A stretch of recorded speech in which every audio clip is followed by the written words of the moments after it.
Hello students, मेरा नाम विनीत पांडे और आप देख रहे हैं 2 pi classes. Structure of the atom class 9th में हम लोग एनसीईआरटी सॉल्व कर रहे थे बच्चों। और इस वीडियो में पेज नंबर 49 ओपन करिए। पेज नंबर 49 पे जो क्वेश्चंस दिए ब्लू कलर से, ठीक है, उनको हम सॉल्व करेंगे। ये आप देख सकते हो, ठीक है स्टूडेंट्स।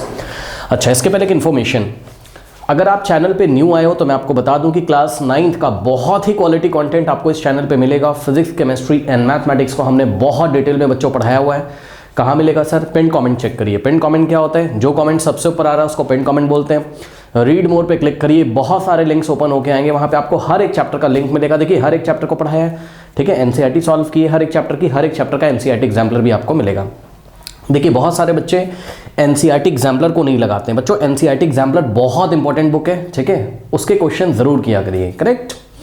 और एनसीईआरटी एग्जाम्पलर को हमने बहुत डिटेल में समझाया हुआ है, पिन कमेंट में सारी चीज़ें आपको मिल जाएंगी। अगर आपको किसी चैप्टर का लिंक नहीं मिलता है तो आप हमें व्हाट्सअप कर सकते हैं 7503644171 पे, करेक्ट। और प्लीज़ कॉल मत करिएगा, बहुत सारे बच्चे कॉल कर देते हैं तो सबकी कॉल रिसीव करना पॉसिबल नहीं है। बहरहाल, आइए स्टार्ट करते हैं आज की क्लास। तो बच्चों, पेज नंबर 49 पे question number 1, on the basis of Thomson model of an atom explain how the atom is neutral as a whole. हालांकि सभी बच्चों के क्वेश्चन आता होगा, बहुत ईजी है, फिर भी मैं आपको समझा देता हूँ। तो थॉमसन ने बच्चों कैसा मॉडल प्रपोज किया था? इसको हम वाटरमेलन के स्ट्रक्चर से समझ सकते हैं, ठीक है। वाटरमेलन जो आप खाते हो, ठीक है, वाटरमेलन, ये देखिए इस तरीके से वाटरमेलन है, स्फेरिकल शेप का, ऐसा गोलाकार, ठीक है। और वाटरमेलन में जो एडिबल पार्ट होता है, रेड वाला, जिसको आप खाते हो, है ना, वाटरमेलन आपने खाया होगा। वाटरमेलन नहीं खाया है तो आप गूगल करके देखो वाटरमेलन कैसा दिखता है अंदर से, ठीक है। तो बच्चों देखिए, इसमें जो एडिबल पार्ट होता है, खाने वाला पार्ट जो रेड कलर का होता है, ठीक है ना, ये पूरा ऐसे रेड कलर का इसमें एडिबल पार्ट ऐसे भरा रहता है, ठीक। और इसके जो सीड्स होते हैं, इसके जो बीज होते हैं, वो कहीं कहीं पे होते हैं ब्लैक कलर के, ठीक है। तो ये देखो, ये बीज है इसका, ये बीज है ना, सीड है ना, सीड ऐसे एम्बेडेड रहते हैं। एम्बेडेड मतलब इसमें जड़े रहते हैं, ठीक है, इस तरीके से। तो ये जो खाने वाला पार्ट है, एडिबल पार्ट है, जो पूरे वाटरमेलन में फैला हुआ है, यूनिफॉर्मली डिस्ट्रीब्यूटेड है, ओके। उस खाने वाले पार्ट को आप समझ लो क्या, कि ये पॉजिटिव चार्जेस हैं। क्या है ये? पॉजिटिव चार्जेस हैं, करेक्ट। तो ये खाने वाला जो पार्ट है, ये पूरा जो हमने शेड किया है, ठीक है, ये क्या है आपका? पॉजिटिव चार्जेस है, ठीक, पॉजिटिव चार्जेस हैं। और ये जो सीड्स हैं, ये जो ब्लैक कलर के आपको सीड्स कहीं कहीं पे एम्बेडेड मतलब जड़े हुए, ठीक है, गड़े हुए जो दिखाई पड़ रहे हैं, इसको हम क्या बोलेंगे? ये क्या है? आपके नेगेटिव पार्टिकल्स है, जिनको क्या बोला गया? इलेक्ट्रॉन्स बोला गया, करेक्ट। उसके बाद जितने भी इलेक्ट्रॉन्स थे, आपको पता है इलेक्ट्रॉन्स पे नेगेटिव चार्ज होता है, और ये पॉजिटिव जो चार्ज था पूरे स्फीयर पे यूनिफॉर्मली डिस्ट्रीब्यूटेड था, करेक्ट। ये आप बोल सकते हैं जो पॉजिटिव पार्टिकल्स थे वो पूरे स्फीयर पे ऐसे यूनिफॉर्मली डिस्ट्रीब्यूटेड थे, करेक्ट। तो जितना चार्ज इलेक्ट्रॉन के कारण था, जितना नेगेटिव चार्ज इलेक्ट्रॉन के कारण था, उतना ही पॉजिटिव चार्ज पॉजिटिव पार्टिकल्स के कारण था, या पॉजिटिव चार्जेस के कारण जितना चार्ज का मैग्नीट्यूड था वो इलेक्ट्रॉन के नेगेटिव चार्ज के मैग्नीट्यूड के इक्वल था, मतलब दोनों के मैग्नीट्यूड इक्वल थे, ठीक है।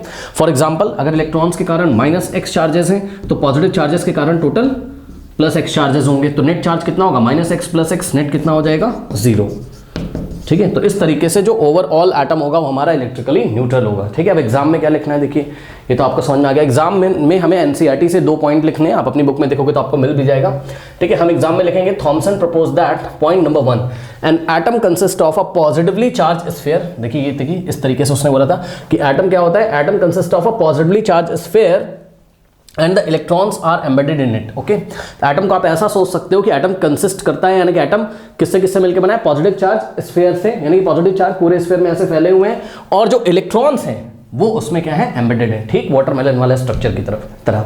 इसको हम ज़्यादा डिटेल नहीं कर रहे हैं बच्चों, आपको समझ में आता होगा अच्छी तरीके से, ठीक है। और मैंने क्लास में भी इसको डिटेल में पढ़ाया है। Now point number 2, the negative and positive charges are equal in magnitude. तो ये जो नेगेटिव और positive charges, negative charges electrons के कारण, और पॉजिटिव चार्जेस ये जो पूरा पॉजिटिव चार्ज स्फीयर है आपका, इसके कारण। हालांकि उस टाइम प्रोटॉन की खोज नहीं हुई थी, तो हम यहाँ प्रोटॉन की बात नहीं कर रहे हैं बच्चों, ठीक है। तो ये जो पॉजिटिव चार्जेस हैं और ये जो नेगेटिव चार्जेस हैं, इनका जो मैग्नीट्यूड है आपस में इक्वल है। मैग्नीट्यूड मतलब इनका न्यूमेरिकल वैल्यू आपस में इक्वल है, यानी कि जितना इलेक्ट्रॉन के कारण चार्ज होगा, लेट अस से -x, उतना ही ये पॉजिटिव चार्जेस के कारण चार्ज होगा, लेट अस से +x। तो नेट चार्ज कितना आ जाएगा? दोनों एक दूसरे को कैंसिल कर देंगे, और ओवरऑल नेट चार्ज कितना आ जाएगा एटम पे? 0, ठीक है। तो यही बात यहाँ लिखी हुई है आपकी बुक में, the negative and positive charges are equal in magnitude, so the atom as a whole is electrically neutral, okay. Note कर लीजिए, बहुत ईजी क्वेश्चन था। नाउ स्टूडेंट्स, क्वेश्चन नंबर 2 देखते हैं। कह रहा है on the basis of Rutherford's model of atom which sub atomic particles is present in the nucleus of an atom, सभी बच्चों को पता होगा, ठीक है। तो scattering of alpha particle by gold foil, Rutherford ने जो एक्सपेरिमेंट किया था थोड़ा सा आपको याद दिलाते हैं, ठीक है।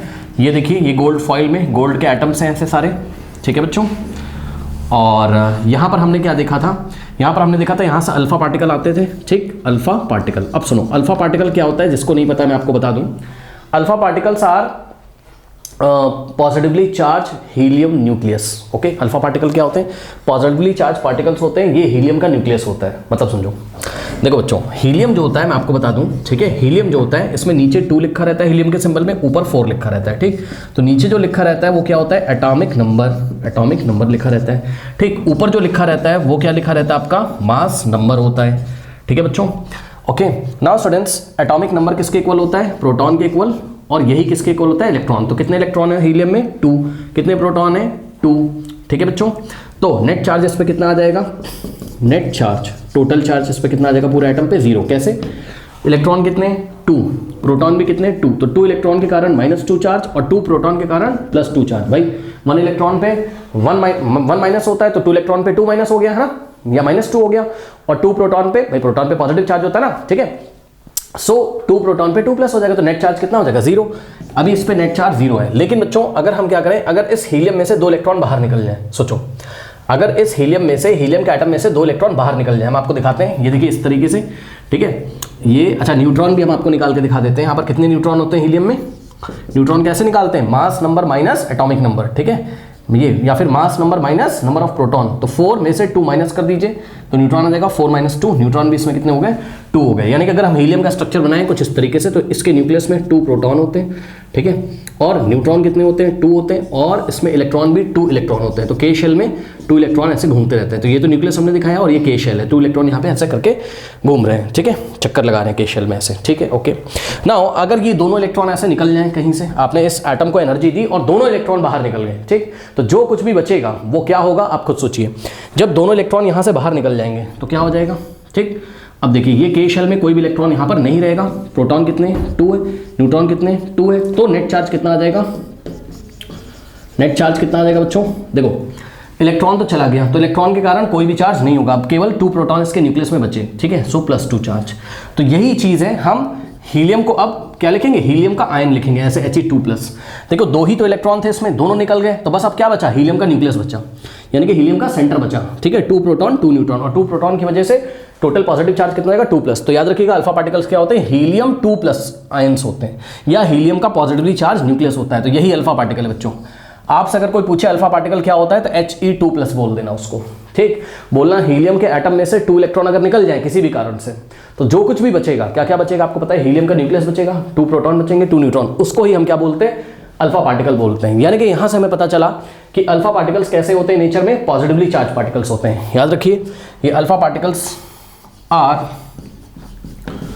Positively charged particles, okay, charge particles, okay. Alpha particles बच्चों पॉजिटिवली चार्ज पार्टिकल्स होते हैं, पक्का हो गया ये। अब सुनो, पॉजिटिव को रिपेल करता है, पॉजिटिव को क्या करता है, रिपेल करता है, ठीक है। तो हमने क्या देखा था एक्सपेरिमेंट में कि गोल्ड फॉइल में जो एटम्स हैं, ठीक है, most of the alpha particle सीधे निकल गए थे, याद है आपको, most of the alpha particle ऐसे स्ट्रेट निकल गए थे। इससे हमें पता चला था कि भाई मोस्ट ऑफ द एटम का पार्ट क्या है, एम्प्टी है ना, एटम का मोस्ट ऑफ द पार्ट क्या है, एम्प्टी है। और कुछ अल्फा पार्टिकल बहुत ही स्मॉल अमाउंट में रिबाउंड हो गए थे, या बहुत स्मॉल अमाउंट में ऐसे डिफ्लेक्ट होते थे, ठीक, या रिबाउंड हो गए थे 180 डिग्री पर, मतलब जिस डायरेक्शन में जा रहे हैं उसी डायरेक्शन में ऐसे पलट के वापस आ गए, ठीक। तो सोचो, ये अल्फा पार्टिकल ऐसे डिफ्लेक्शन क्यों महसूस करते हैं, जरूर इन पे कोई रिपल्शन करता होगा, इनकी डायरेक्शन को फोर्स लगा के कोई चेंज करता होगा। अब सोचो, अल्फा पार्टिकल कैसा है, पॉजिटिवली चार्ज है, तो पॉजिटिव को कौन रिपेल करेगा, कौन धक्का मारेगा, पॉजिटिव को पॉजिटिव ही तो रिपेल करेगा, ठीक। इसका मतलब जरूर जब ये एटम के सेंटर के पास पहुंचते हैं यहाँ कहीं, ठीक है, तो या तो ये रिबाउंड हो जाते हैं, या तो थोड़ा सा स्मॉल एंगल से ये डिफ्लेक्ट हो जाते हैं, करेक्ट। तो जरूर बच्चों, ये जो अल्फा पार्टिकल्स हैं, यानी कि हीलियम जो पार्टिकल्स हैं He2+, इनका सामना किससे होता होगा, किसी पॉजिटिव पार्टिकल से होता होगा, ठीक है। और वो पॉजिटिव पार्टिकल कौन है, तो जवाब है वो पॉजिटिव पार्टिकल किसी एटम के न्यूक्लियस में मौजूद प्रोटॉन के कारण होता है। मतलब यहाँ पे देखिए, यहाँ पे प्रोटॉन्स प्रेजेंट होंगे बहुत सारे न्यूक्लियस में, ठीक, तो इसके कारण पॉजिटिव चार्ज होगा न्यूक्लियस पे, और ये पॉजिटिव के पास जब ये पॉजिटिव आएगा तभी तो डिफ्लेक्ट हो जाएगा ऐसे, भाई पॉजिटिव के पास पॉजिटिव आएगा तो ऐसे फोर्स लगेगा, इस न्यूक्लियस ने, किसने, गोल्ड के न्यूक्लियस ने, जिसमें कि बहुत सारे प्रोटॉन्स होंगे और प्रोटॉन के कारण पॉजिटिव चार्ज होगा, तो उसने हीलियम के पार्टिकल को क्या करा, ऐसे रिपल कर दिया, उसकी डायरेक्शन को चेंज कर दिया, ठीक है। और जब ये अल्फा पार्टिकल यहाँ इसके पास से नहीं गुजरता है, न्यूक्लियस के पास से, यानी कि पॉजिटिव चार्ज के आसपास से नहीं गुजरता है, ये यहाँ से गुजरता है, सीधे निकल जाता है, ठीक है ना, बात समझ में कि नहीं। तो ये चीज़ है। तो यहाँ से क्या कंक्लूजन निकाला गया, सोचिए कि अल्फा पार्टिकल पॉजिटिवली चार्ज है, इसको डिफ्लेक्ट किया होगा जरूर किसी पॉजिटिवली चार्ज पार्टिकल ने, ठीक है। और वो पॉजिटिवली चार्ज पार्टिकल जिन्होंने अल्फा पार्टिकल को डिफ्लेक्ट किया वो कहाँ रहते हैं, न्यूक्लियस में, ठीक है। तो यहां से पता चला कि न्यूक्लियस में पॉजिटिवली चार्ज पार्टिकल्स रहते हैं, और न्यूक्लियस में जो पॉजिटिवली चार्ज पार्टिकल्स रहते हैं एटम के न्यूक्लियस में, उसको नाम दिया गया क्या, प्रोटॉन। तो रदरफोर्ड के एक्सपेरिमेंट से प्रोटॉन के बारे में हमें जानकारी मिलती है, ओके। तो बस यही क्वेश्चन था बच्चों, on the basis of Rutherford's model of an atom which sub atomic particle is present in the nucleus of an atom. तो answer is on the basis of Rutherford model of an atom protons, कौन सा sub atomic particle, proton, okay बच्चों, underline कर लीजिए protons. और इसका nature कैसा है, पॉजिटिवली चार्ज पार्टिकल्स होते हैं, तो protons are present in the nucleus of an atom, okay students, note कर लीजिए। Students question number 3 is very easy question, draw a sketch of Bohr's model of an atom with 3 shells, ठीक है। तो Bohr model में 3 shells हमें दिखाने हैं। तो ये रहा न्यूक्लियस, ओके बच्चों, तो ये है क्या आपका न्यूक्लियस, ये सभी बच्चों को पता होगा ये, ठीक है। और ये आपकी फर्स्ट शेल है जिसको हम क्या बोलते हैं, के शेल, ठीक। फिर ये सेकंड शेल है, इसको हम क्या बोलते हैं, एल शेल। टोटल 3 शेल्स आपको दिखानी है बच्चों यहाँ पर, ठीक है ना। फिर ये वाली आपकी क्या है, के शेल, एल शेल, और ये क्या है आपकी एम शेल, ठीक है बच्चों, ये हो गया। अब एक चीज और आप यहाँ पे दिखा सकते हो, देखो ध्यान से चेक करो बच्चों, पेज नंबर एनसीईआरटी में 49 पे ये वाला डायग्राम भी आप बना सकते हो, लेकिन ओनली 3 शेल्स आप दिखाओगे, क्या, K shell, L shell, M shell, बस एन शेल नहीं, और ओनली 3 शेल से उन्होंने हमसे पूछा हुआ है। के शेल के लिए एन का वैल्यू क्या होता है, एन क्या होता है, एन को हम प्रिंसिपल क्वांटम नंबर भी बोलते हैं, ये आप 11th क्लास में पढ़ोगे, ठीक है ना। तो के शेल के लिए एन का वैल्यू 1 होता है, एल शेल के लिए एन का वैल्यू 2 होता है, और एम शेल के लिए एन का वैल्यू कितना होता है, 3 होता है, करेक्ट। ये इन्फॉर्मेशन हमने दे दी। अब एक इन्फॉर्मेशन आप और दे सकते हो, एरो लगा के आप ये लिख दीजिए कि जब हम शेल नंबर 1 से या के शेल से जब हम एल शेल, एम शेल की तरफ आते हैं, यानी कि अंदर से जब हम बाहर की तरफ आते हैं, ये ऐसे इस डायरेक्शन में जब आप आओगे, ठीक है। सो इन शेल्स की जो एनर्जी है वो इंक्रीजिंग ऑर्डर में होती है बच्चों, ध्यान दीजिएगा, इंक्रीजिंग एनर्जी ऑफ ऑर्बिट्स। तो यहां हम क्या लिखेंगे एरो लगा के, इंक्रीजिंग एनर्जी ऑफ ऑर्बिट्स, ठीक है, increasing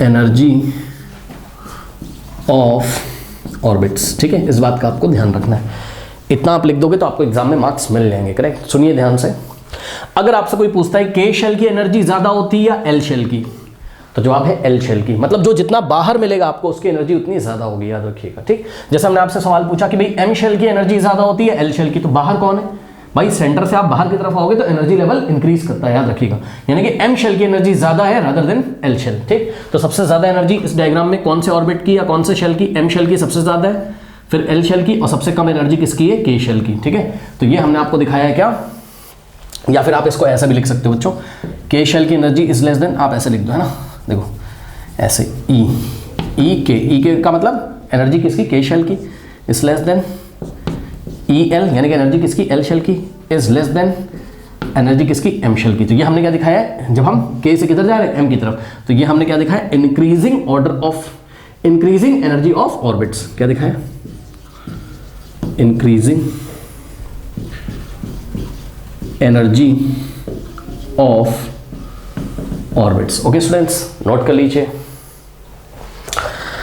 now students page number 49 question number 4 बोल रहा है, what do you think would be the observation if the alpha particles scattering experiment is carried out using a foil of metal other than gold. हमें पता है बच्चों alpha particle scattering experiment में gold foil का use किया गया था, तो गोल्ड फॉइल का यूज ना करके अगर हम किसी और मेटल का फॉइल यूज कर लें, ठीक है, तो एक्सपेरिमेंट्स में जो ऑब्जर्वेशन देखी गई थी क्या उस पर कोई फर्क पड़ता, तो जवाब है नहीं। पहले आप ये समझ लो, देखो बच्चों हमने पढ़ा था ये गोल्ड फॉइल में है ना, और गोल्ड फॉइल के ये एटम्स हैं इस तरीके से, ठीक, और यहां से अल्फा पार्टिकल आता था। अल्फा पार्टिकल क्या होता है, हीलियम का पॉजिटिवली चार्ज न्यूक्लियस, जिसको नहीं पता बच्चों कॉपी में नोट करें, अल्फा पार्टिकल्स क्या होते हैं, ये अल्फा का साइन बनाया मैंने, ठीक है, ये He2+ आयंस होते हैं, ठीक है ना, हीलियम के पॉजिटिवली चार्ज न्यूक्लियस होता है, आप ऐसे बोल सकते हो, ठीक है ना।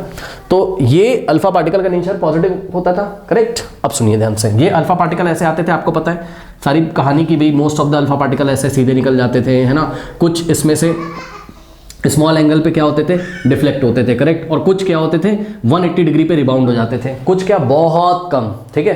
तो ये अल्फा पार्टिकल डिफ्लेक्ट कब होते थे और रिबाउंड कब होते थे, जब ये न्यूक्लियस के आसपास पहुंचते थे, करेक्ट। गोल्ड के न्यूक्लियस के आसपास पहुंचते थे, करेक्ट। सो गोल्ड के न्यूक्लियस के आसपास जब ये पहुंचते होंगे तो न्यूक्लियस में क्या होता होगा, पॉजिटिव चार्ज। आपको पता है न्यूक्लियस में प्रोटॉन्स के कारण पॉजिटिव चार्ज होता है, और अल्फा भी पॉजिटिव है, न्यूक्लियस भी पॉजिटिव है। सो पॉजिटिव पॉजिटिव को रिपेल करेगा, है ना, पॉजिटिव के ऊपर पॉजिटिव फोर्स लगाएगा, और जब भी दो चार्जेस के बीच में फोर्स लगता है तो उसको हम कूलम्बिक फोर्स बोलते हैं। क्या बोलते हैं, कूलम्बिक फोर्सेस। जब भी टू चार्जेस के बीच में फोर्स लगेगा, आपको पता ना, प्लस प्लस को रिपेल करेगा, प्लस माइनस को अट्रैक्ट करेगा, पता है, माइनस माइनस को रिपेल करेगा। तो जब भी टू चार्जेस के बीच में फोर्स लगते हैं तो उसको हम क्या बोलते हैं, कूलम्बिक फोर्सेस, ठीक है बच्चों। तो ऐसा कुछ आपने एक्सपेरिमेंट में देखा था, यानी कि अल्फा पार्टिकल और न्यूक्लियस के बीच में कूलम्बिक फोर्सेस लगते थे। जब अल्फा पार्टिकल न्यूक्लियस के आसपास पहुंचता था तो डिफ्लेक्ट हो जाता था, और बहुत कम पार्टिकल रिबाउंड हो जाते थे, करेक्ट। जब एक्जैक्टली वो न्यूक्लियस पे ऐसे टक्कर मारता होगा तो न्यूक्लियस को उल्टे डायरेक्शन में ऐसे भेज देता था, क्योंकि प्लस प्लस को रिपेल करता है। अल्फा पार्टिकल भी पॉजिटिवली चार्ज पार्टिकल है, न्यूक्लियस भी पॉजिटिवली चार्ज पार्टिकल्स है, मतलब न्यूक्लियस में भी पॉजिटिवली चार्ज पार्टिकल्स हैं गोल्ड के न्यूक्लियस में, ठीक है ना। तो ये चीज़ हो गई। अब सुनो ध्यान से, अगर हम यहाँ गोल्ड की जगह कोई दूसरा फॉइल यूज कर लें, ठीक है ना, तो क्या ऑब्जर्वेशंस जो भी देखी गई थी कि भाई एटम का most of the part empty है, एटम के सेंटर में न्यूक्लियस होता है जहां पे प्रोटॉन होता है, ठीक है ना, तो ये सारी जो कहानी थी क्या ये चेंज हो जाती, क्या ये ऑब्जर्वेशंस चेंज हो जाती? जवाब है नहीं। भाई आप सोचो, अगर आप गोल्ड की जगह एल्युमिनियम ले लो, गोल्ड की जगह अगर आपने क्या ले लिया, एल्युमिनियम ले लिया, ठीक है ना, तो क्या ऑब्जर्वेशन पे कोई फर्क पड़ेगा? नहीं भाई, जैसे गोल्ड के एटम होते हैं वैसे एल्युमिनियम के भी एटम होते हैं। आपको पता है कोई भी मेटल होगा तो एटम से ही तो मिलकर बना हुआ है, और एटम का स्ट्रक्चर थोड़ी ना चेंज जाएगा। न्यूक्लियस होगा, न्यूक्लियस में क्या होंगे, प्रोटॉन्स होंगे। हाँ, प्रोटॉन की संख्या कम ज्यादा हो सकती है, वो अलग बात है। एल्युमिनियम में अलग नंबर ऑफ प्रोटॉन होंगे, गोल्ड में अलग नंबर ऑफ प्रोटॉन होंगे, ठीक। लेकिन अगर हम गोल्ड की जगह एल्युमिनियम का फॉइल यूज कर लेते हैं तो ऑब्जर्वेशन में कोई चेंजेस यहाँ पर देखने को नहीं मिलते, करेक्ट। तो सबसे पहले हमें आंसर लिखना है क्या एग्जाम में, if the alpha scattering experiment is carried out using a foil of a metal rather than a gold, there would be no change in the observations. Reason, this is because structure of an atom when considered individually remains the same. इस बात का क्या मतलब है, the structure of an atom when considered individually remains the same. इस बात का ये मतलब है कि आप चाहे गोल्ड के एटम को देखो, आप चाहे एल्युमिनियम के एटम को देखो, आप चाहे सिल्वर के एटम को देखो, आप चाहे आयरन के एटम को देखो, सबके एटम में न्यूक्लियस होता है, न्यूक्लियस पॉजिटिवली चार्ज होता है, और मोस्ट ऑफ द एटम का जो पार्ट होता है वो एम्प्टी होता है, ठीक है ना। तो इंडिविजुअल आप किसी भी मेटल के एलिमेंट को, इंडिविजुअल आप किसी भी मेटल के एटम को उठा के देखोगे तो भाई उसका स्ट्रक्चर तो लगभग सेम ही आएगा, ठीक है ना। तो ये चीज़ है, इसलिए कोई फर्क नहीं पड़ेगा। अब ध्यान से सुनिए, एक काम की बात आपको बताते हैं। बहुत सारे बच्चे पूछते हैं क्या कि गोल्ड का ही फॉइल क्यों यूज किया गया, तो मेरी बात ध्यान सुनो बच्चों। गोल्ड एक मैलेबल मेटल है, गोल्ड हाईली मैलेबल मेटल है। मैलेबल समझते हो आप, ठीक है। मैलेबल का मतलब होता है बच्चों, मैलेबिलिटी एक ऐसी प्रॉपर्टी होती है किसी भी मेटल की जिससे उसको हम हैमरिंग करके, हैमर से उसके ऊपर ऐसे, उसको हैमर से ऐसे पीटा जाता है, ठीक है, फोर्स लगा के उसको थिन शीट्स में हम चेंज कर लेते हैं, ठीक है ना। ओके, मैलेबिलिटी क्या होती है, किसी मेटल को हैमरिंग करके हम उसको पतली पतली शीट्स में चेंज कर लेते हैं, बहुत पतली शीट्स में। आपने मिठाई खाई होगी कभी ना कभी, ठीक है, तो मिठाई के ऊपर देखिए सिल्वर का लेयर लगा रहता है ना, सिल्वर का वर्क रहता है ना, सिल्वर लगी रहती है। तो वो सिल्वर कि वर्क कैसे बनाते हैं या गोल्ड का वर्क कैसे बनाते हैं जो मिठाइयों पे लगा रहता है, वो मेटल को लेते हैं सिल्वर या गोल्ड को और उस पर हैमर से मारते हैं, ऐसा वो स्पेशल कारीगर होते हैं, ठीक है। तो ऐसे ऐसे मारते हैं, उसको पतली सी उसकी शीट बन जाती है, बहुत पतली शीट बन जाती है, ठीक है बच्चों। तो जो गोल्ड है आपका वो हाईली मैलिएबल मेटल है, ठीक है, तो उसके थिन शीट्स बनाए सकते हैं, वेरी थिन शीट्स बनाए जा सकते हैं। अब सवाल ये है कि बहुत थिन शीट्स क्या आप दूसरे मेटल से नहीं बना सकते हो? नहीं, इतनी आसानी से पॉसिबल नहीं है। अगर आप एल्युमिनियम का पतला शीट बनाना चाहेंगे गोल्ड जैसा तो उतना नहीं बन पाएगा, ठीक है। गोल्ड हाईली मेलेबल है, करेक्ट बच्चों। तो गोल्ड का बहुत थिन शीट बन जाता है। अब सवाल ये बच्चे पूछते हैं थिन शीट क्यों चाहिए था? बच्चों थिन शीट से ऑब्जर्वेशन बहुत अच्छी आती थी। अगर थिन शीट लोगे तो ऑब्जर्वेशन बहुत अच्छी आएगी। थोड़ा सा मैं आपको समझाने की कोशिश करता हूं, ध्यान से समझिए। देखिए थिन शीट का ये मतलब है बच्चों कि ये शीट इतनी पतली है, ये गोल्ड की, मान लो गोल्ड की शीट है इस तरीके से, ये शीट है मान लो गोल्ड की, ये इतनी पतली है कि आप अज्यूम कर सकते हो कि ये लगभग ये शीट एक एटम से ही, मतलब एक एटम का ही लेयर है बस इसमें, समझ सकते हो आप। मतलब समझो, ये देखिए जैसे मान लो कि बहुत सारे बॉल आपने इस प्लेन में रख दिए, इस प्लेन में इमेजिन कर सकते हो, इस प्लेन में बहुत सारे बॉल्स आपने फेविक्विक से चिपका के रख दिए, तो वो बॉल क्या है, वो बॉल एक ही लेयर बना रहे हैं ऐसे, बस ये वाली लेयर। अब इससे फायदा क्या होता है? इससे ये फायदा होता है कि जो अल्फा पार्टिकल बच्चों जाता है यहां से, वो केवल एक एटम के न्यूक्लियस से रिपल्शन महसूस करता होगा। अगर आप समझ पाओ तो सुनिए, इस एक्सपेरिमेंट में कुछ मैथमेटिकल कैलकुलेशन भी करी जाती थी कूलम्बिक फोर्सेस की, ओके, जिससे कुछ कंक्लूजन निकाला जाता था, ठीक है। तो सुनिए, अगर आप सोचो एक बॉल का लेयर ये है, मतलब बहुत सारी बॉल को हमने इस प्लेन में ऐसे रख दिया, एक बॉल का लेयर अगर इसके पीछे हो जाए, एक बॉल का लेयर अगर इसके पीछे हो जाए, सोच सकते हो आप, तो जो अल्फा पार्टिकल आएगा वो सामने वाली मतलब जो पहली लेयर होगी, जो फर्स्ट लेयर होगी, ठीक है, जो फर्स्ट लेयर होगी उसमें जो एटम्स होंगे, उसके जो न्यूक्लियस होंगे, वहां से तो फोर्स महसूस करेगा ही करेगा, थोड़ा सा फोर्स उसको पीछे से भी मिलेगा, क्योंकि एटम के पीछे एटम के पीछे एटम ऐसे लगे हुए। तो आपको क्या लेना है कि इतनी पतली शीट हो कि एटम्स की संख्या इस लेयर में, आप ये सोचो कि एक एटम के अलावा दूसरा एटम नहीं होना चाहिए। हालांकि ऐसा पॉसिबल नहीं है, बट गोल्ड में काफी हद तक ऐसा पॉसिबल है कि एटम्स की जो लेयर बनती है उनकी संख्या कम हो जाती है, जिससे कि जब इधर से अल्फा पार्टिकल आता है, ठीक है, तो आप वो कह सकते हो कि वो डबल डिफ्लेक्शन महसूस नहीं करेगा। शायद आप ना समझ पा रहे हो इतना डिटेल में, मैं आपको समझाना चाहता हूं, क्योंकि बहुत सारे बच्चे पूछते हैं कि भाई थिन शीट क्यों यूज करते हो, ठीक है ना। सुनो ध्यान से, बात ये है बच्चों, ये तो डायग्राम ऐसा बुक में दिखाया है, आप अज्यूम करो कुछ कहानी यहां पर ये चल रही है ऐसी, देखिए आप इसको 3D में सोचिए, ये वाली एटम की लेयर है, ये वाली, इसके पीछे एक और एटम की लेयर है, ठीक, इसके पीछे एक और एटम की लेयर है, ठीक। तो जब यहां से अल्फा पार्टिकल ऐसे करके आएगा, ठीक, तो ये वाली जो एटम्स की लेयर है बच्चों, फर्स्ट वाली, ठीक है ना, उससे जब वो कुछ फोर्स महसूस करेगा, इसको हम बोलेंगे सिंगल डिफ्लेक्शन। अगर पीछे वाली लेयर के भी एटम के न्यूक्लियस में पॉजिटिव चार्ज है, वहां से भी कुछ फोर्स मिल रहा होगा, तो हम बोलेंगे भाई तो डबल डिफ्लेक्शन महसूस कर रहा है, दो बार कैलकुलेशन करनी पड़ेगी कूलम्बिक फोर्सेस की, ठीक है। इसलिए हम कोशिश करते हैं कि वो सिंगल डिफ्लेक्शन ही महसूस करे, और ऐसा केवल पॉसिबल हो सकता है गोल्ड फॉइल में। गोल्ड फॉइल का जो गोल्ड फॉइल आप बनाओगे बहुत पतला होता है, तो वो लगभग आप कंसीडर कर सकते हो क्या, सिंगल एटम्स की लेयर होती है बस, तो वो एक ही बार जाके ऐसे करके डिफ्लेक्शन महसूस करेगा, सिंगल एटम्स की लेयर से वो डिफ्लेक्शन महसूस करेगा, जिससे कुछ मैथमेटिकल कैलकुलेशन ईजी हो जाएंगी। शायद आपको ना समझ में आया हो तो मोटी मोटी बात सुनो, ये कि थिन शीट यूज करने से कूलम्बिक फोर्सेस की कैलकुलेशन ईजी हो जाती थी और वो अपने कंक्लूजन को ईजिली निकाल सकते थे, करेक्ट। अगर आप थिन शीट ना लें, बहुत पतली शीट ना लें, गोल्ड के केस में बहुत पतली शीट पॉसिबल है। अगर आप गोल्ड की शीट ना लें, कोई और मेटल की शीट ले लें, भाई एल्युमिनियम भी तो मेटल है, ठीक है, आयरन भी तो मेटल है, वो भी तो मैलेबल इन नेचर होते हैं, उसको हैमरिंग करोगे तो पतला पतला शीट उसका, लेकिन उतना पतला नहीं बन पाएगा, इतना गोल्ड में बन पाएगा, ठीक है। तो अगर आप किसी और मेटल के साथ एक्सपेरिमेंट करोगे तो आपको कूलम्बिक फोर्सेस के कैलकुलेशन अच्छे नहीं मिलेंगे, ठीक है, जिससे कि हमारे कुछ रिजल्ट्स भी उन्होंने निकाले होंगे, ठीक है, जिससे कि हमारे रिजल्ट्स अच्छे नहीं आएंगे, करेक्ट। उतना डिटेल में आपके सिलेबस में नहीं है, लेकिन आप याद रखिएगा कूलम्बिक फोर्सेस की कैलकुलेशन अच्छी तरीके से करने के लिए उन्होंने थिन शीट का यूज किया था। अब इतना डिटेल में आपको एग्जाम में नहीं लिखना है, आपको क्या लिखना है मैं आपको बता रहा हूं। सबसे पहले आप ये वाले पॉइंट लिखोगे क्या, कि कोई भी चेंज नहीं होगा अगर हम दूसरा मेटल यूज करें। उसके बाद आप ये बात लिख दोगे एग्जाम में, क्या, दूसरा point, a gold foil was taken because gold is malleable, ये आपको लिखना पड़ेगा, gold is malleable and a thin foil of gold can be easily made, yes, ठीक है। गोल्ड फॉइल कैसा, गोल्ड मेटल कैसा होता है, हाईली मैलेबल मेटल होता है, जिसके कारण इसका हम क्या बना सकते हैं, थिन फॉइल बना सकते हैं, correct. It is difficult to make such foil from other metals, ठीक है ना, दूसरे कोई मेटल्स होंगे गोल्ड को छोड़ के, तो ऐसे थिन शीट्स आप ऐसे थिन फॉइल्स उसकी हेल्प से नहीं बना सकते। और हमने आपको बताया कि थिन शीट्स का या थिन फॉइल की जरूरत क्यों थी, ताकि कूलम्बिक फोर्सेस की कैलकुलेशन बहुत अच्छी हो जाए। ओके स्टूडेंट्स, तो नोट कर लीजिए। Now students, NCERT page number 49, question number 1, name the 3 sub atomic particles of an atom. अब ये तो सभी को पता होगा, हमें पता है, पहले बोला गया था भाई एटम इंडिविजुअल है, लेकिन बाद में धीरे धीरे हमें पता चला कि एटम्स भी सब एटॉमिक पार्टिकल से मिलकर बना हुआ है, इलेक्ट्रॉन्स, प्रोटॉन और न्यूट्रॉन से, ठीक है बच्चों। तो ये कुछ ऐसा एटम है, ये एटम का न्यूक्लियस है, सेंटर में न्यूक्लियस पे कौन कौन रहता है, प्रोटॉन और न्यूट्रॉन, और इलेक्ट्रॉन क्या करते हैं, डिफरेंट ऑर्बिट में इस तरीके से घूमते रहते हैं, ऐसा कुछ हमें पता है, करेक्ट बच्चों। सो हम आंसर लिखेंगे, the 3 sub atomic particles of an atom are electrons, protons and neutrons. Students, page number 49, question number 2 कह रहा है helium atom has an atomic mass of 4u। तो बच्चों देखिए, ये हीलियम का सिंबल है इस तरीके से, ठीक, और इसका एटॉमिक मास इन्होंने हमें दे रखा है, करेक्ट, एटॉमिक मास इन्होंने हमको दे रखा है, कितना, 4u, u का मतलब एटॉमिक मास यूनिट या फिर यूनिफाइड मास भी हम इसको बोलते हैं, ओके। कह रहा है कि एंड 2 प्रोटॉन्स, ठीक है, तो इसका एटॉमिक मास कितना है, 4u है, और इसमें बच्चों प्रोटॉन्स कितने, प्रोटॉन्स इन्होंने हमें दे रखे हैं कितने, प्रोटॉन्स हैं 2, करेक्ट। अब इन्होंने हमें बोला है हाउ मेनी, हाँ, protons, 2 protons in the nucleus, ऐसा बोला है, ठीक है, हमें पता है प्रोटॉन न्यूक्लियस में रहते हैं। How many neutron does it have, तो आपको बताने बच्चों इसमें कितने न्यूट्रॉन्स होंगे, ठीक है।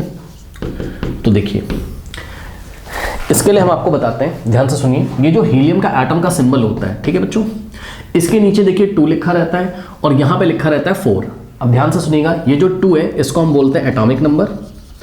क्या बोलते हैं इसको हम? Atomic number. और बच्चों एटॉमिक नंबर ही किसके इक्वल होता है? नंबर ऑफ इलेक्ट्रॉन्स के। तो atomic number is equals to number of electrons. किसी एटम में, किसी न्यूट्रल एटम में एटॉमिक नंबर जो होता है वो नंबर ऑफ इलेक्ट्रॉन्स के इक्वल होता है, ठीक है ना। ओके, ये बात हमें पता है। और यहां पे देखिए ऊपर जो लिखा रहता है बच्चों, इसलिए होता है मास नंबर। क्या होता है ये? Mass number. अब सुनो, मास नंबर का जो न्यूमेरिकल वैल्यू होता है उसी को एटॉमिक मास बोलते हैं। मास नंबर का जो न्यूमेरिकल वैल्यू होता है उसी को हम क्या बोलते हैं? एटॉमिक मास, ठीक। तो एटॉमिक मास कितना हो जाएगा? यहां से न्यूमेरिकल वैल्यू यानी कि नंबर कॉपी किया हमने और आगे यू लगा दिया, ये एटॉमिक मास हो गया, ठीक। अब सुनिए, ये हीलियम का स्ट्रक्चर आइए हम बना लेते हैं यहाँ पे कुछ इस तरीके से। ये न्यूक्लियस है हीलियम का, ये क्या दिखाया हमने? हीलियम का न्यूक्लियस। और ये रही इसकी के शेल, और के शेल में कितने इलेक्ट्रॉन है? ये इसकी के शेल है, ठीक। के शेल में बच्चों कितने इलेक्ट्रॉन है? इलेक्ट्रॉन कितने?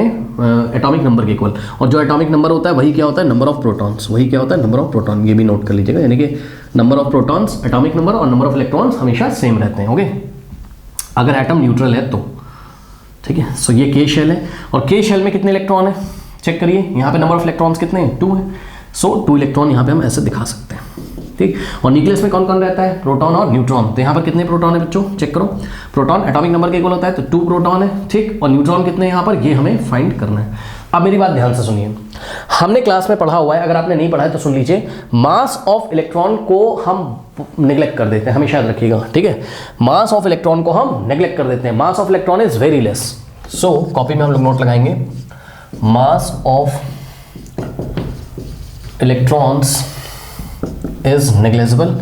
इलेक्ट्रॉन का मास बहुत कम होता है, बहुत छोटा मास होता है इलेक्ट्रॉन का, ठीक है। तो इसको हम नेग्लिजिबल मानते हैं, यानी कि मास ऑफ इलेक्ट्रॉन की बात अगर कभी भी होगी तो एमई का मतलब मास ऑफ इलेक्ट्रॉन, एमई का मतलब mass of electron is approximately equal to 0। बात समझो, मतलब किसी भी एटम का अगर मास निकालेंगे तो इलेक्ट्रॉन के कारण, हालांकि इलेक्ट्रॉन मास में कुछ ना कुछ कंट्रीब्यूट करते हैं, आप हायर क्लासेस में जाओगे तो पढ़ोगे, लेकिन अभी के लिए हमें क्या मानना है कि मास ऑफ द इलेक्ट्रॉन कितना होता है? 0। तो इलेक्ट्रॉन के कारण कोई मास नहीं होगा।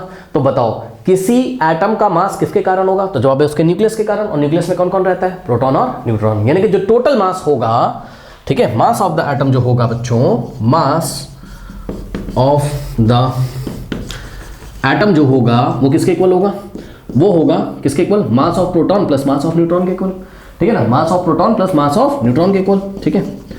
तो ऐसे लिख देता हूं शॉर्ट में, ठीक है। सुनो, मास ऑफ प्रोटॉन और प्लस मास ऑफ न्यूट्रॉन के कारण, ठीक। अब ध्यान से चेक करिए, मास ऑफ एटम कितना दिया हुआ है क्वेश्चन में? 4u, ठीक। सो यहां पे हमने लिख दिया कितना? 4u is equals to mass of proton कितना रखोगे? 2u। क्यों? अब बच्चे पूछते सर क्यों? सुनो बच्चों, एक बात ध्यान देंगे, मास ऑफ 1 प्रोटॉन, ठीक है ना, मास ऑफ 1 प्रोटॉन, ओके, मैं लिख दे रहा हूं यहां पे, कॉपी में नोट लगाएं, मास ऑफ 1 प्रोटॉन, ओके बच्चों। 1 प्रोटॉन का जो मास होता है वो 1u होता है अप्रॉक्स में, ठीक, 1 यूनिफाइड मास। और इसी तरीके से मास ऑफ 1 न्यूट्रॉन भी लगभग कितना होता है? अप्रॉक्स में बता रहा हूं, ये अप्रॉक्स में, ओके, ये अप्रॉक्स में वैल्यूज हैं, ये भी लगभग 1u होता है, याद रखिएगा, ठीक है बच्चों। ध्यान से सुनिए, हमने यहाँ कॉन्सेप्ट लगाया, मास ऑफ एटम किसके कारण है? मास ऑफ प्रोटॉन और मास ऑफ न्यूट्रॉन के कारण। भाई एटम का जो टोटल मास होगा प्रोटॉन न्यूट्रॉन के मास के इक्वल होगा, सही है ना। तो हमने लिखा mass of atom is equal to mass of proton plus mass of neutron. अब मास ऑफ प्रोटॉन कितना रखोगे? बताओ कितने प्रोटॉन है? 2 प्रोटॉन है। 1 प्रोटॉन का मास कितना बताया? 1u। तो इसके न्यूक्लियस में कितने प्रोटॉन है? 2 प्रोटॉन है। तो 2 प्रोटॉन का मास कितना हो जाएगा? 2u। अब प्लस मास ऑफ न्यूट्रॉन यहां से निकाल लीजिए, ठीक। सो यहां से 2 इधर जाएगा, तो 4u minus 2u is equals to mass of neutrons, ठीक ना। 4u माइनस 2u कितना आ जाएगा? 2u, u का मतलब एटॉमिक मास यूनिट है ना, पता है ना, u का मतलब atomic mass unit, okay. So mass of neutrons कितना आ जाएगा? 2u। यहां से देखिए mn का मतलब मास ऑफ न्यूट्रॉन्स कितना आ गया? 2u। यानी कि बच्चों जितने भी न्यूट्रॉन होंगे, कितने होंगे अभी हमें नहीं पता, लेकिन उन न्यूट्रॉन्स के कारण मास कितना होगा? 2 यूनिफाइड मास या 2 एटॉमिक मास। अब सुनो, 2u मास है तो सोचो कितने न्यूट्रॉन होंगे? 1 न्यूट्रॉन का मास अगर 1u है तो 2u मास कितने न्यूट्रॉन्स का होता होगा? 2 न्यूट्रॉन्स। यानी कि नंबर ऑफ न्यूट्रॉन्स कितने हो गए? नंबर ऑफ न्यूट्रॉन्स कितने हो गए बच्चों यहाँ पर? भाई खुद सोचो ना, न्यूट्रॉन्स का टोटल मास कितना है 2u, तो 1 न्यूट्रॉन का मास 1u होता है, तो 2 न्यूट्रॉन का मास कितना हो जाएगा? मतलब 1 न्यूट्रॉन का मास 1u, तो 2 न्यूट्रॉन का मास ही तो 2u होगा, यानी कितने न्यूट्रॉन होंगे? 2। तो number of neutrons is equals to 2, correct. तो ये हमारा आंसर आ गया। ये हमने आपको पूरा प्रोसेस बताया है कि कैसे आपको करना है। अगर आपको बहुत शॉर्ट में करना है तो इसका शॉर्ट ट्रिक देखिए, क्योंकि 1 मार्कर क्वेश्चन आएगा तो सीधे आप कर सकते हो, ठीक है ना। इसका शॉर्ट ट्रिक बच्चों कुछ नहीं करना है, इसमें आपको हमेशा रखना है सिंबल आपको पता है हीलियम का, नीचे 2 लिखा रहता है, ऊपर 4, ठीक है। मास नंबर में से एटॉमिक नंबर माइनस कर दो, नंबर ऑफ न्यूट्रॉन आ जाएंगे, खत्म। नंबर ऑफ न्यूट्रॉन्स अगर आपको निकालना है, और अगर आपको एटम के सिंबल याद है, मैंने क्लास में याद भी कराए हैं, ठीक है ना। 4 - 2 कितना होता है? 2। यानी कि बच्चों कुछ नहीं करना है, मास नंबर में से एटॉमिक नंबर क्या करोगे? माइनस कर दोगे। मास नंबर को हम कैसे दिखाते हैं? ए से, याद है? तो ए मैं यहां लिख देता हूं ना, जिसको नहीं पता, ए का मतलब होता है मास नंबर, ये शॉर्ट ट्रिक है, ठीक। और जेड का मतलब होता है एटॉमिक नंबर, एटॉमिक नंबर, ठीक है बच्चों। कुछ नहीं करना है, जब भी नंबर ऑफ न्यूट्रॉन्स निकालने होंगे तो हम क्या करेंगे? मास नंबर को ए से दिखाना है ना। सो ए माइनस जेड अगर कर दोगे, ए कितना है? 4 है यहाँ पे, ठीक, और z कितना है यहाँ पे? 2 है, correct. So number of neutron निकालने के लिए हमेशा a माइनस जेड, यानी कि mass number minus number of proton या एटॉमिक नंबर माइनस कर दोगे आप। नंबर ऑफ प्रोटॉन ही तो एटॉमिक नंबर के इक्वल होता है, तो mass number minus number of proton is equals to new number of neutron. I think आपको समझ में आया होगा, ठीक है ना। ठीक है, एक और एग्जाम्पल दे दूं ताकि आपको क्लियर हो जाए। एक और एग्जाम्पल देखिए बच्चों, एल्युमिनियम का जो सिंबल होता है, नीचे 13 लिखा रहता है, ऊपर 27 लिखा रहता है, ठीक। तो अगर मैं आपसे पूछूं इसमें कितने प्रोटॉन है? 13, ठीक। जो इसका एटॉमिक नंबर है नीचे, वही नीचे एटॉमिक नंबर लिखा रहता है, तो नीचे जो लिखा रहता है वही प्रोटॉन हो जाएगा, वही इलेक्ट्रॉन हो जाएगा। इलेक्ट्रॉन भी इसमें कितने? 13 है, ठीक। और अगर बोले इसका एटॉमिक नंबर कितना होगा, यानी कि Z, तो Z भी इसका कितना हो जाएगा? 13। Z का मतलब एटॉमिक नंबर, ठीक। तो एटॉमिक नंबर इसका 13 हो गया। मास नंबर को हम लोग कैसे दिखाते हैं? A से, करेक्ट। सो A से एटॉमिक नंबर नहीं होता, A से मास नंबर होता है। सो A इज इक्वल टू कितना आ गया? 27, ठीक। अगर हम यहाँ न्यूट्रॉन आपसे पूछे कितने न्यूट्रॉन होंगे, तो कुछ नहीं करना है, mass number minus number of proton, तो 27 माइनस 13 कर दीजिए। 27 माइनस 13 कर दोगे तो 7 - 3 4, 2 - 1 1, तो न्यूट्रॉन कितने आ जाएंगे यहाँ पर? 14, ठीक है। एल्युमिनियम में 14 न्यूट्रॉन होते हैं। अब आई थिंक आपको समझ में आया होगा, नोट कर लीजिए। Students, page number 50, question number 1, write down the distribution of electrons in carbon and sodium atom. Okay, तो बच्चों देखिए, हमें पता है कि कार्बन का जो सिंबल होता है वो C, नीचे 6 लिखा रहता है, ऊपर 12 लिखा रहता है, ठीक है। तो 6 जो नीचे होता है वो एटॉमिक नंबर होता है, एटॉमिक नंबर, और एटॉमिक नंबर ही किसके इक्वल होता है? नंबर ऑफ इलेक्ट्रॉन्स के इक्वल होता है, ये बात हमें पता है। और एटॉमिक नंबर ही किसके इक्वल होता है? नंबर ऑफ प्रोटॉन्स के, नंबर ऑफ प्रोटॉन्स के, ओके बच्चों। और ऊपर जो लिखा रहता है वो क्या होता है? Mass number. तो जब भी हम लोग इलेक्ट्रॉनिक कन्फिग्रेशन करते हैं या इलेक्ट्रॉनिक डिस्ट्रीब्यूशन दिखाते हैं तो हमें मास नंबर से कोई मतलब नहीं होता है, तो इस 12 से हमें कोई मतलब नहीं है। तो नंबर ऑफ इलेक्ट्रॉन्स कितने हो गए? 6 हो गए कार्बन में, ठीक है ना। अब इलेक्ट्रॉनिक कन्फिग्रेशन करके दिखा दीजिए। तो 6 का टोटल इलेक्ट्रॉन अगर 6 है तो इसका इलेक्ट्रॉनिक कन्फिग्रेशन क्या हो जाएगा? तो कार्बन का इलेक्ट्रॉनिक कन्फिग्रेशन क्या हो जाएगा बच्चों? देखिए, ये K शेल है और ये L शेल है, ठीक। तो सबको पता होगा K शेल में जाएंगे 2 इलेक्ट्रॉन, तो 6 में से 2 चले गए K शेल में, और L शेल में कितने जाएंगे आप बताइए? 4 इलेक्ट्रॉन्स बस, ठीक। क्योंकि 6 में से 2 चले गए K शेल में, तो L शेल में कितने बच गए? 6 - 2 4, बस। ये कार्बन का इलेक्ट्रॉनिक कन्फिग्रेशन है। कार्बन के K शेल में चले गए 2 इलेक्ट्रॉन और L शेल में चले गए 4 इलेक्ट्रॉन, ठीक है। तो ये हो गया। अगर आपको बना के इसको दिखाना हो तो इस तरीके से बना के भी दिखा सकते हो। ये देखो, ये कार्बन का न्यूक्लियस है, यहाँ C लिख दो इस तरीके से, ठीक। ये K शेल है, K शेल में कितने इलेक्ट्रॉन है? 2, और L शेल में कितने इलेक्ट्रॉन है? 4, तो 1 2 3 4, बस खत्म, ठीक है ना। अगर मान लीजिए आपको यहाँ पे प्रोटॉन्स और न्यूट्रॉन्स भी दिखाने के लिए बोल देता, ये कार्बन का एटम है, क्या है ये?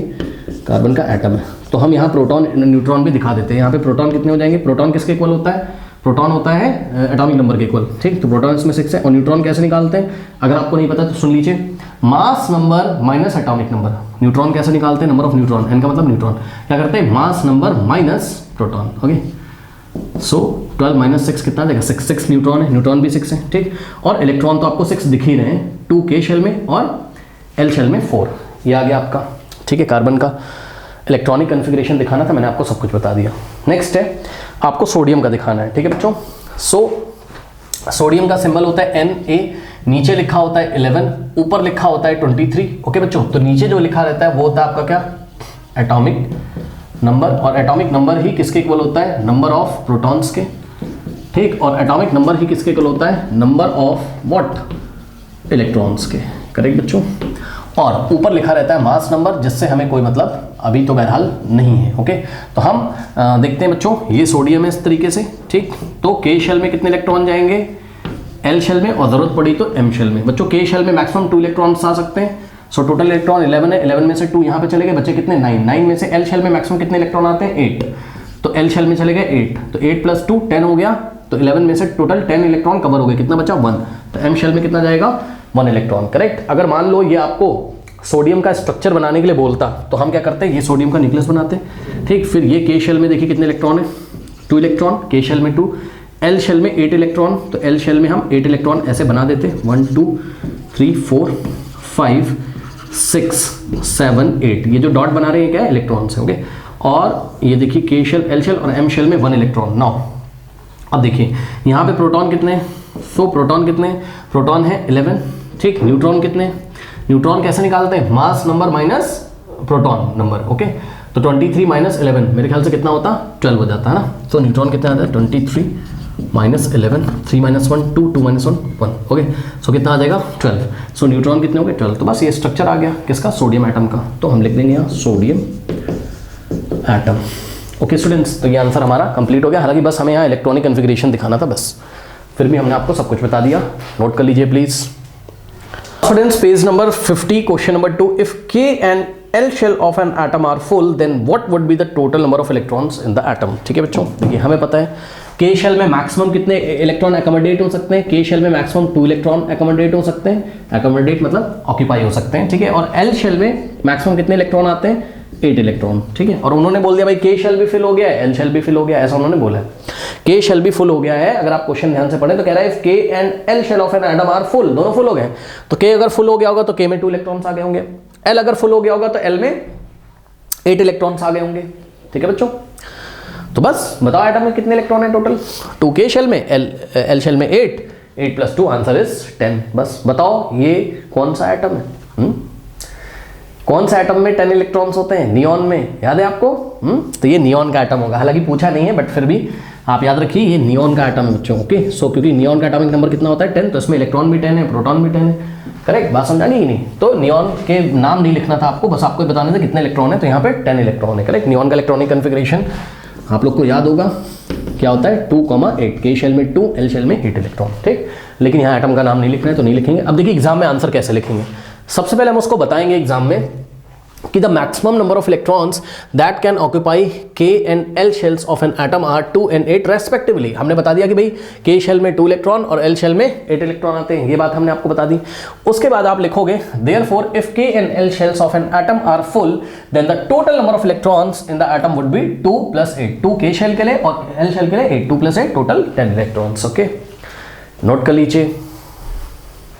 Now students, page number 52, question number 1 देखिए, कह रहा how will you find the valency of chlorine, sulphur and magnesium. Okay बच्चों, सो हमें 3 एलिमेंट्स दिए, कौन कौन से, क्लोरीन दिया हुआ है, करेक्ट, और हमें दिया हुआ बच्चों नेक्स्ट इन्होंने सल्फर, करेक्ट, और इन्होंने हमें क्या दिया हुआ है, मैग्नीशियम। तो इसकी बच्चों हमें वैलेंसी निकालनी है, करेक्ट। अब देखो वैलेंसी बहुत सारे बच्चों को नहीं पता होता है, मैं आपको पहले वैलेंसी समझा देता हूँ, फिर इलेक्ट्रॉनिक कन्फिग्रेशन करके हम तीनों एलिमेंट्स की वैलेंसी बता देंगे आपको, ठीक। फिर हम एक रूल भी आपको यहाँ पे बता देंगे, ठीक। चलिए देखिए जरा, वैलेंसी का मतलब होता है बच्चों combining capacity of an atom, ठीक है। वैलेंसी का मतलब क्या होता है, combining capacity of an atom. अब इसका क्या मतलब है, सुनो, इसका ये मतलब है, मैं आपको बताऊं, जो नॉबल गैसेस होती हैं आपकी, ठीक है बच्चों, नॉबल गैसेस कहाँ आती हैं, ग्रुप नंबर 18 में पढ़ा है आपने, हीलियम, नियॉन, ठीक, organ, krypton, xenon, radon, okay. Helium, neon, organ, krypton, xenon और रेडॉन, ठीक। अब इसमें से हमें ज़्यादा बात नहीं करनी क्लास 5 में, हमें केवल बात करनी कहाँ तक, ऑर्गन तक, ठीक है।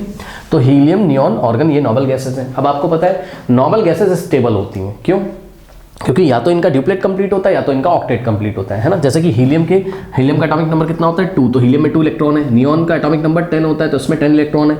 ऑर्गन का एटॉमिक नंबर 18 होता है तो उसमें हमें पता ना एटॉमिक नंबर किसके इक्वल होता है, नंबर ऑफ इलेक्ट्रॉन के इक्वल, तो ऑर्गन में 18 इलेक्ट्रॉन है। हीलियम का इलेक्ट्रॉनिक कन्फिग्रेशन 2, नियॉन का 2,8, ऑर्गन का 2,8,8 ये सबको पता होगा, ठीक। तो हीलियम का देखो ड्यूप्लेट कंप्लीट है, नियॉन का देखो ऑक्टेट कंप्लीट है ना, और ऑर्गन का देखो ऑक्टेट कंप्लीट है। हमें पता है कि जब आउटर मोस्ट शेल में भाई हीलियम का ड्यूप्लेट कंप्लीट होता है, ये आप बिल्कुल याद कर लीजिए, ठीक। हीलियम को छोड़ के जो नोबल गैसेस हैं उनका ऑक्टेट कंप्लीट होता है। तो ये सारी स्टेबल गैसेस हैं, मतलब कि ये कभी भी रिएक्शन नहीं करेंगी किसी दूसरे एलिमेंट के साथ। मतलब केमिकल रिएक्शन में क्या होता है बताओ, कोई एटम क्या करता है, अपने इलेक्ट्रॉन को किसी को देता है या किसी से इलेक्ट्रॉन लेता है, या इलेक्ट्रॉन की शेयरिंग होती है, क्या करने के लिए, स्टेबल होने के लिए, ठीक। सुन लीजिए, नोबल गैसेस स्टेबल हैं, इनका ड्यूप्लेट या ऑक्टेट कंप्लीट होता है। तो किसी भी एलिमेंट का अगर ऑक्टेट या ड्यूप्लेट कंप्लीट हो जाए वो स्टेबल माना जाता है, ठीक, ओके। तो नोबल गैसेस को छोड़कर बाकी सारे जो एटम्स हैं जैसे chlorine, magnesium, sulphur, sodium, potassium, ये सब क्या चाहते हैं कि हमारा भी ऑक्टेट या ड्यूप्लेट कंप्लीट हो जाए। तो ये लोग क्या करते हैं, ये किसी दूसरे एटम से कंबाइन करने की कोशिश करते हैं, समझे क्या मैंने बोला। नोबल गैसेस को छोड़ के बाकी सारे जो एटम्स होते हैं ये अपना ड्यूप्लेट या ऑक्टेट कंप्लीट करने के लिए बाकी दूसरे एटम से कंबाइन होने की कोशिश करते हैं। कंबाइन होने का मतलब ये कि ये जो एटम्स हैं, ये सारे जो एटम्स हैं नोबल गैसेस को छोड़ के, ये अपना इलेक्ट्रॉन या तो किसी को देंगे, या तो किसी से लेंगे, या तो इलेक्ट्रॉन्स को शेयर करेंगे, ओके। इन्हीं को हम क्या बोलते हैं, कंबाइनिंग कैपेसिटी, और इसी को हम वैलेंसी बोलते हैं। सुन लो ध्यान से, कोई बेचारा एटम अपना ऑक्टेट या ड्यूप्लेट कंप्लीट करने के लिए जितने इलेक्ट्रॉन किसी को दे दे, या जितने इलेक्ट्रॉन किसी से ले ले, किसी से मतलब किसी दूसरे एटम से, ठीक है ना। तो कोई भी एटम बेचारा अपना ऑक्टेट या ड्यूप्लेट कंप्लीट करने के लिए जितने नंबर ऑफ इलेक्ट्रॉन किसी को दे दे, या जितने नंबर ऑफ इलेक्ट्रॉन किसी से ले ले, या जितने नंबर ऑफ इलेक्ट्रॉन्स शेयर करे, उसी को हम क्या बोलते हैं, उसकी वैलेंसी बोलते हैं, ओके। तो बच्चों वैलेंसी क्या होता है, कंबाइनिंग कैपेसिटी ऑफ एटम। और combining capacity of an atom का मतलब ये है कि वो किसी दूसरे एटम से क्या करेगा, कंबाइन करेगा, क्या करने के लिए, अपना ऑक्टेट या ड्यूप्लेट कंप्लीट करने के लिए, यानी कि स्टेबल होने के लिए। और ये तीन तरीके से कर सकता है, कैसे, या तो वो किसी से इलेक्ट्रॉन गेन करेगा, या तो वो अपना इलेक्ट्रॉन लूज करेगा, और या तो वो इलेक्ट्रॉन क्या करेगा, शेयर करेगा। ये तीन काम होते हैं, ओके। या तो इलेक्ट्रॉन की शेयरिंग करेगा किसी दूसरे एटम के साथ, या तो अपने इलेक्ट्रॉन किसी को दे देगा, लूज कर देगा, या तो किसी से इलेक्ट्रॉन गेन कर लेगा, ठीक है ना। अब सुनो, जितने नंबर ऑफ इलेक्ट्रॉन गेन करे वही उसकी वैलेंसी है, जितने नंबर ऑफ इलेक्ट्रॉन लूज करे वही उसकी वैलेंसी है, जितने नंबर ऑफ इलेक्ट्रॉन शेयर करे वही उसकी वैलेंसी होती है, ठीक है, ओके। अब आइए हम इस सवाल को करते हैं। तो क्लोरीन का सिंबल क्या होता है बच्चों, Cl। इसका एटॉमिक नंबर कितना होता है, 17। 17 का इलेक्ट्रॉनिक कॉन्फ़िगरेशन आपको पता है क्या होता है, 287 होता है। अब देखो क्लोरीन के आउटर मोस्ट में कितने इलेक्ट्रॉन है, 7 है। अब इसको अपना ऑक्टेट कंप्लीट करना है, बेचारा क्या करेगा, सोचो 7 को 8 करना है, 7 को 8 करना है। आउटर मोस्ट शेल में वो 8 इलेक्ट्रॉन चाहता है, 7 को 8 करने के लिए या तो किसी से एक इलेक्ट्रॉन ले लेगा, गेन कर लेगा, और या तो क्या करेगा, 1 इलेक्ट्रॉन किसी से शेयर कर लेगा, है ना। बोलेगा भाई अपना एक इलेक्ट्रॉन मुझे शेयर करा दो, ताकि 7 की जगह मेरे पास कितने हो जाए, 8। तो आप देख रहे हो, या तो ये 1 इलेक्ट्रॉन गेन करेगा, और या तो ये 1 इलेक्ट्रॉन क्या करेगा, शेयर करेगा।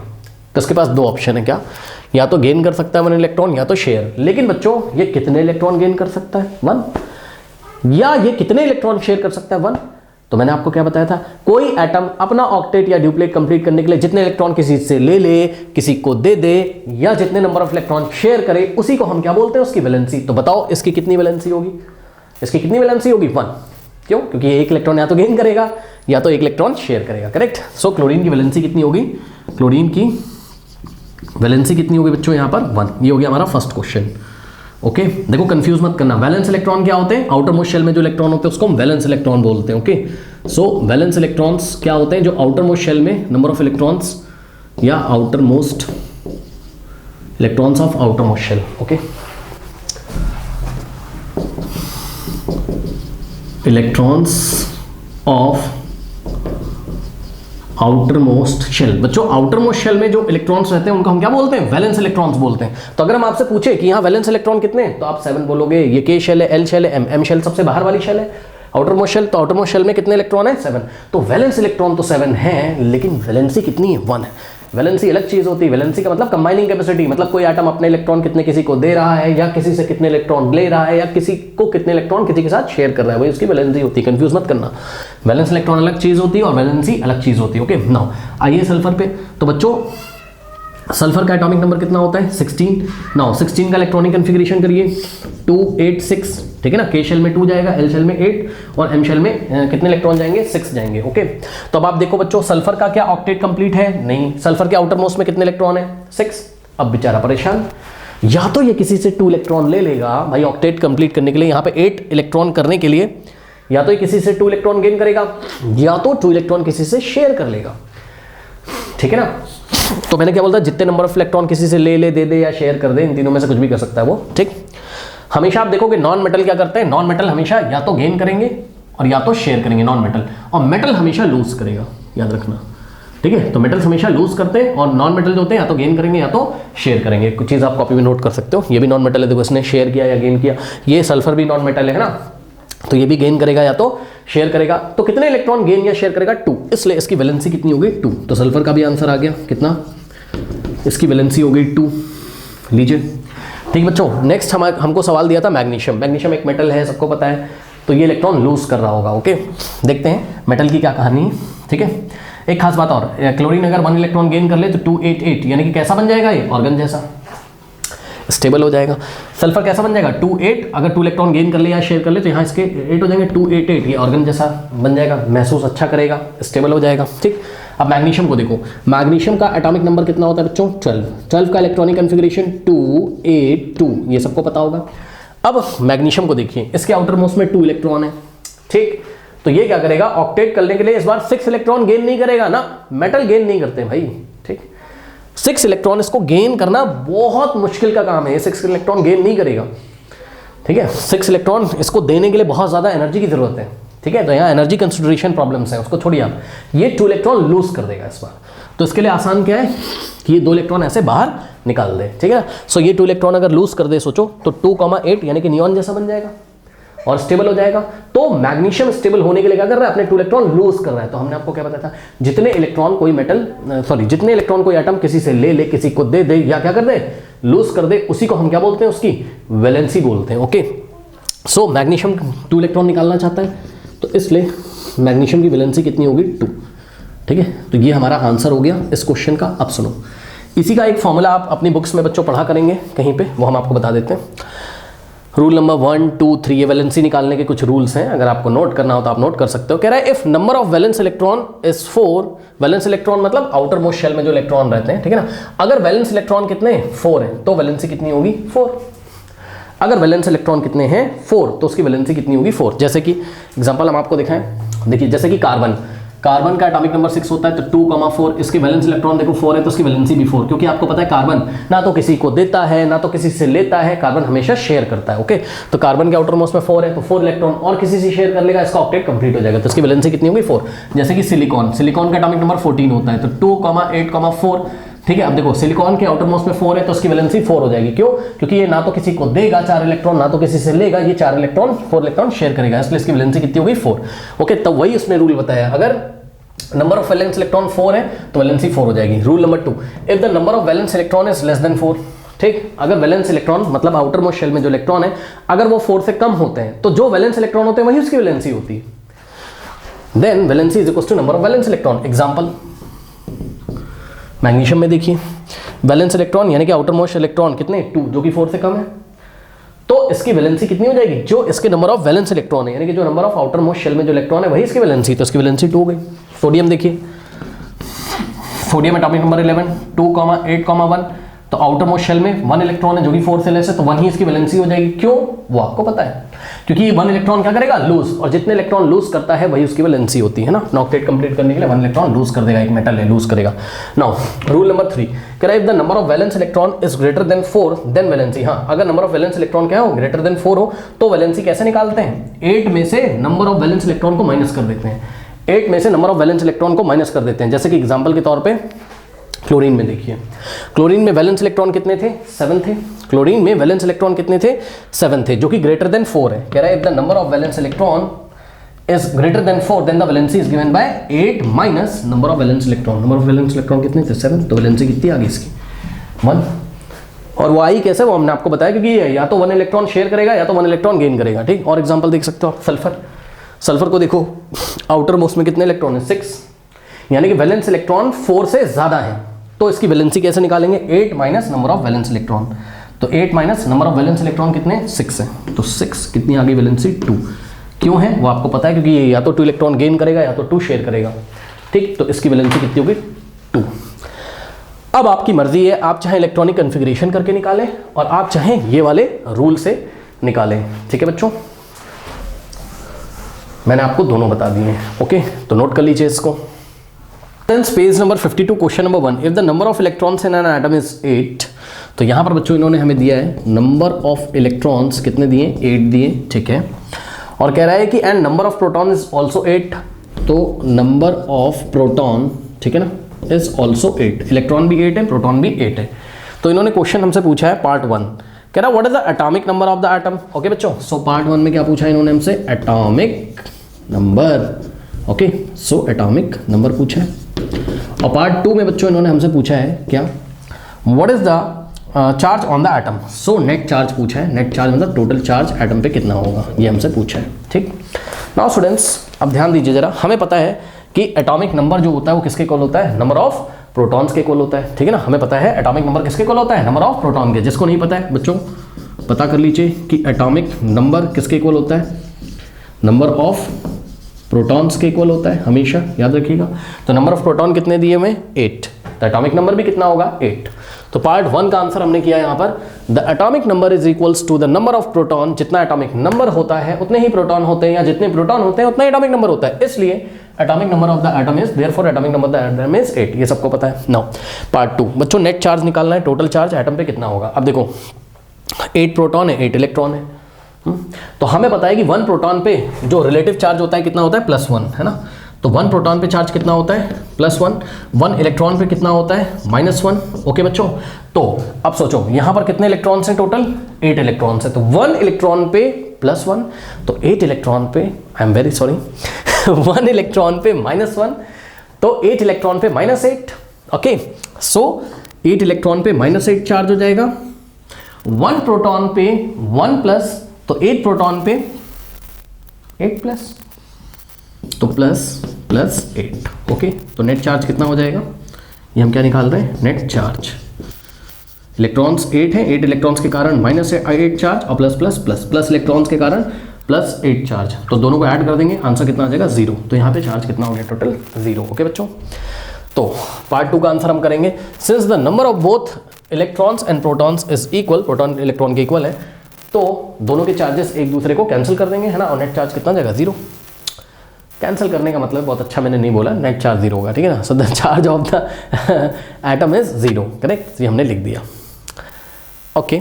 तो बस मेरे ख्याल से इतना ही था। हाँ, एक चीज़ और, अगर आपको पूछ लेता क्वेश्चन में कि ये कौन से एलिमेंट का एटम है, तो बच्चों याद करिए ये ऑक्सीजन है, याद है ऑक्सीजन का एटॉमिक नंबर कितना होता है, 8, तो नीचे 8 लिखा रहता है, ऊपर 16 लिखा रहता है, अगर आपको याद हो। ये क्या होता है, ये होता है एटॉमिक नंबर, ये क्या होता है आपका मास नंबर, याद है, ठीक है ना, ऊपर मास नंबर नीचे एटॉमिक नंबर, और एटॉमिक नंबर किसके इक्वल होता है, नंबर ऑफ प्रोटॉन के, और नंबर ऑफ प्रोटॉन किसके इक्वल होते हैं, नंबर ऑफ इलेक्ट्रॉन के, अगर एटम न्यूट्रल है तो, यानी कि कोई भी इलेक्ट्रॉन बाहर नहीं गया या बाहर से कोई अंदर नहीं आया तो, ठीक है। और मास नंबर जो होता है बच्चों, इसकी हेल्प से हम क्या निकालते हैं, नंबर ऑफ न्यूट्रॉन। कैसे निकालते हैं, हम आपको इन्फॉर्मेशन के लिए बता रहे हैं, नंबर ऑफ न्यूट्रॉन्स अगर पूछ लिया होता, मान लो अगर पूछ लिया होता, ठीक है, तो नंबर ऑफ न्यूट्रॉन्स कैसे निकालते हैं, mass number minus atomic number, okay, 16 - 8, तो न्यूट्रॉन्स कितने हो जाते हैं इसमें, 8। तो ये इन्फॉर्मेशन हमने आपको अलग से बताई हुई है, ठीक है, आपकी नॉलेज के लिए, ओके स्टूडेंट्स, नोट कर लीजिए। पेज नंबर 52 पे question number 2, with the help of table 4.1 find the mass number of oxygen and sulphur atom, okay. तो मास नंबर निकालना है ऑक्सीजन एटम का और सल्फर एटम का, टेबल 4.1 का यूज करना है। ये देखिए एनसीईआरटी में पेज नंबर 51 पे ये टेबल 4.1 का यूज करना है। सुनो, मास नंबर का फॉर्मूला सभी बच्चों को पता है, जिनको नहीं पता देख लें प्लीज बच्चों। मास नंबर जो होता है, ठीक है, किसी भी एटम का मास नंबर होता है किसके इक्वल, नंबर ऑफ प्रोटॉन्स के इक्वल, नंबर ऑफ प्रोटॉन्स और plus number of what, neutrons. याद रख लीजिए, नंबर ऑफ प्रोटॉन्स को अगर नंबर ऑफ न्यूट्रॉन्स में ऐड कर दोगे, है ना, यानी कि प्रोटॉन की संख्या और प्लस न्यूट्रॉन की संख्या, दोनों को ऐड करोगे तो मास नंबर यहाँ पर आपका आ जाएगा, करेक्ट। तो चलते हैं सबसे पहले ऑक्सीजन की तरफ। तो हमने लिखा mass number of oxygen is equal to number of protons present in the nucleus of the oxygen plus number of neutrons. तो बस कुछ नहीं करना है, जाके टेबल से देख लीजिए नंबर ऑफ प्रोटॉन, अभी तो टेबल से देख के कर रहे हैं, फिर विदाउट टेबल भी आपको बताएंगे, परेशान ना हो, ठीक है। सो ऑक्सीजन का बच्चों देखिए जाके टेबल में एटॉमिक नंबर कितना है, 8 है, तो प्रोटॉन भी कितना होगा 8, और नंबर ऑफ न्यूट्रॉन्स कितने 8, तो 8 + 8 16, तो प्रोटॉन कितने 8 है और प्लस न्यूट्रॉन कितने 8 है, सो 8 + 8 16 आ गया यहाँ पे मास नंबर। नाउ सल्फर में आइए, नंबर ऑफ प्रोटॉन कितने बच्चों सल्फर के, जाके देखिए नंबर ऑफ प्रोटॉन किसके इक्वल होंगे, एटॉमिक नंबर के इक्वल। सल्फर का एटॉमिक नंबर 16 होता है, टेबल में आप देख रहे होगे, ठीक। टेबल में आप देखोगे सल्फर का एटॉमिक नंबर 16, ओके। तो प्रोटॉन कितने हो गए 16 और न्यूट्रॉन भी इसमें कितने हैं 16 है इत्तेफाक से, okay. So number of proton 16 है, नंबर ऑफ न्यूट्रॉन कितने 16, 16 प्लस 16 कितना हो गया 32। तो मास नंबर सल्फर का कितना हो गया 32। अब सुनो, एग्जाम में आएगा सवाल, तो एग्जाम में आपको टेबल नहीं दी जाएगी वहाँ पर, ओके। सो हमें कुछ नहीं करना है, हमें ऑक्सीजन का सिंबल याद होना चाहिए। नीचे 8 लिखा रहता है, ऊपर लिखा रहता है 16। नीचे जो लिखा रहता है वो एटॉमिक नंबर होता है, क्या होता है एटॉमिक नंबर। और एटॉमिक नंबर ही किसके इक्वल होता है नंबर ऑफ प्रोटॉन्स के, और यही किसके इक्वल होता है नंबर ऑफ इलेक्ट्रॉन्स के, ओके बच्चों। सो मैं आपको ना शॉर्ट में बता देता हूँ, सुनो। एटॉमिक नंबर थोड़ा ठीक से लिखते हैं। नीचे क्या लिखा होता है एटॉमिक नंबर, कई बार मैं आपको बता चुका हूँ एटॉमिक नंबर। और एटॉमिक नंबर ही किसके इक्वल होता है नंबर ऑफ प्रोटॉन्स के, यानी कि जो एटॉमिक नंबर होगा उतने ही प्रोटॉन्स होंगे और उतने ही इलेक्ट्रॉन्स होंगे अगर एटम न्यूट्रल है, okay. So number of electrons तीनों आपस में इक्वल होते हैं, यानी कितने प्रोटॉन है यहाँ पर 8, कितने इलेक्ट्रॉन है 8, एटॉमिक नंबर कितना है 8, ये तीनों चीज सेम हो गई। ऊपर लिखा रहता है मास नंबर, ऊपर क्या लिखा रहता है mass number, okay. So students यहाँ पे मास नंबर कितना है 16 है, करेक्ट, और मास नंबर 16 है यहाँ पर, ओके स्टूडेंट्स। सो अब आप बोलोगे सर क्या हम डायरेक्ट बता दें मास नंबर ऑक्सीजन का 16? नहीं, बस आपकी इन्फॉर्मेशन के लिए हम बता रहे हैं कि ऐसा कुछ होता है। अब समझो ना, नंबर ऑफ न्यूट्रॉन्स कैसे निकालते हैं वो हम आपको यहाँ पे बता रहे हैं, जस्ट आपकी नॉलेज के लिए। नंबर ऑफ न्यूट्रॉन्स कैसे निकालते हैं बच्चों, हमेशा याद रखिए। यहाँ से आप देख सकते हो, अगर मुझे नंबर ऑफ न्यूट्रॉन्स निकालने हैं तो नंबर ऑफ न्यूट्रॉन यहाँ से देख लो, नंबर ऑफ न्यूट्रॉन का फॉर्मूला क्या बनेगा, नंबर ऑफ प्रोटॉन इधर जाएगा, यानी कि mass number minus what number of protons is equals to what number of neutrons. तो जब भी आपको नंबर ऑफ न्यूट्रॉन निकालने हो बच्चों, तो मास नंबर में से नंबर ऑफ प्रोटॉन माइनस कर दीजिए, okay. So number of neutron अगर यहाँ पे आपको निकालने होते तो हम कैसे निकालते हैं, ऑक्सीजन केस में मास number minus number atomic number या नंबर ऑफ प्रोटॉन। तो 16 माइनस 8 कर देते हैं, 16 माइनस 8 कितने आते हैं 8 न्यूट्रॉन। यही रीजन है टेबल में क्या दिया हुआ है 8 न्यूट्रॉन्स दिए हुए हैं, ठीक, आप समझ रहे होंगे। इसी तरीके से सल्फर का जो सिंबल है वो कितना होता है, नीचे 16 होता है, ऊपर 32 होता है, ठीक। तो यहाँ पे देखिए प्रोटॉन कितना है 16 है, क्योंकि एटॉमिक नंबर नीचे लिखा होता है, जो एटॉमिक नंबर है वही प्रोटॉन है। इलेक्ट्रॉन भी कितने 16 है, और न्यूट्रॉन अगर निकालने के लिए बोलता तो मास नंबर माइनस प्रोटॉन, यानी कि 32 माइनस 16, सो 16 न्यूट्रॉन इसमें आ जाते हैं। तो ये हमने आपको थोड़ा सा इलेक्ट्रॉन प्रोटॉन न्यूट्रॉन के बारे में बताया। बहरहाल मोटी मोटी बात यह है कि फॉर्मूला क्या है, mass number is equal to number of proton plus number of neutron, okay. Note कर लीजिए। Now students, page number 53, question number 1, for the symbol capital H, capital D and capital T, tabulate 3 subatomic particles found in each of them.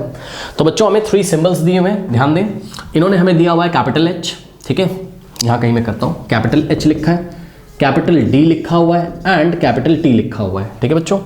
अब इसके सब atomic particles हमें बताने हैं। सब atomic particles मतलब इलेक्ट्रॉन, प्रोटॉन्स और न्यूट्रॉन बताने हैं, ठीक है। तो क्या आपको पता है कि H क्या है, D क्या है और T क्या है?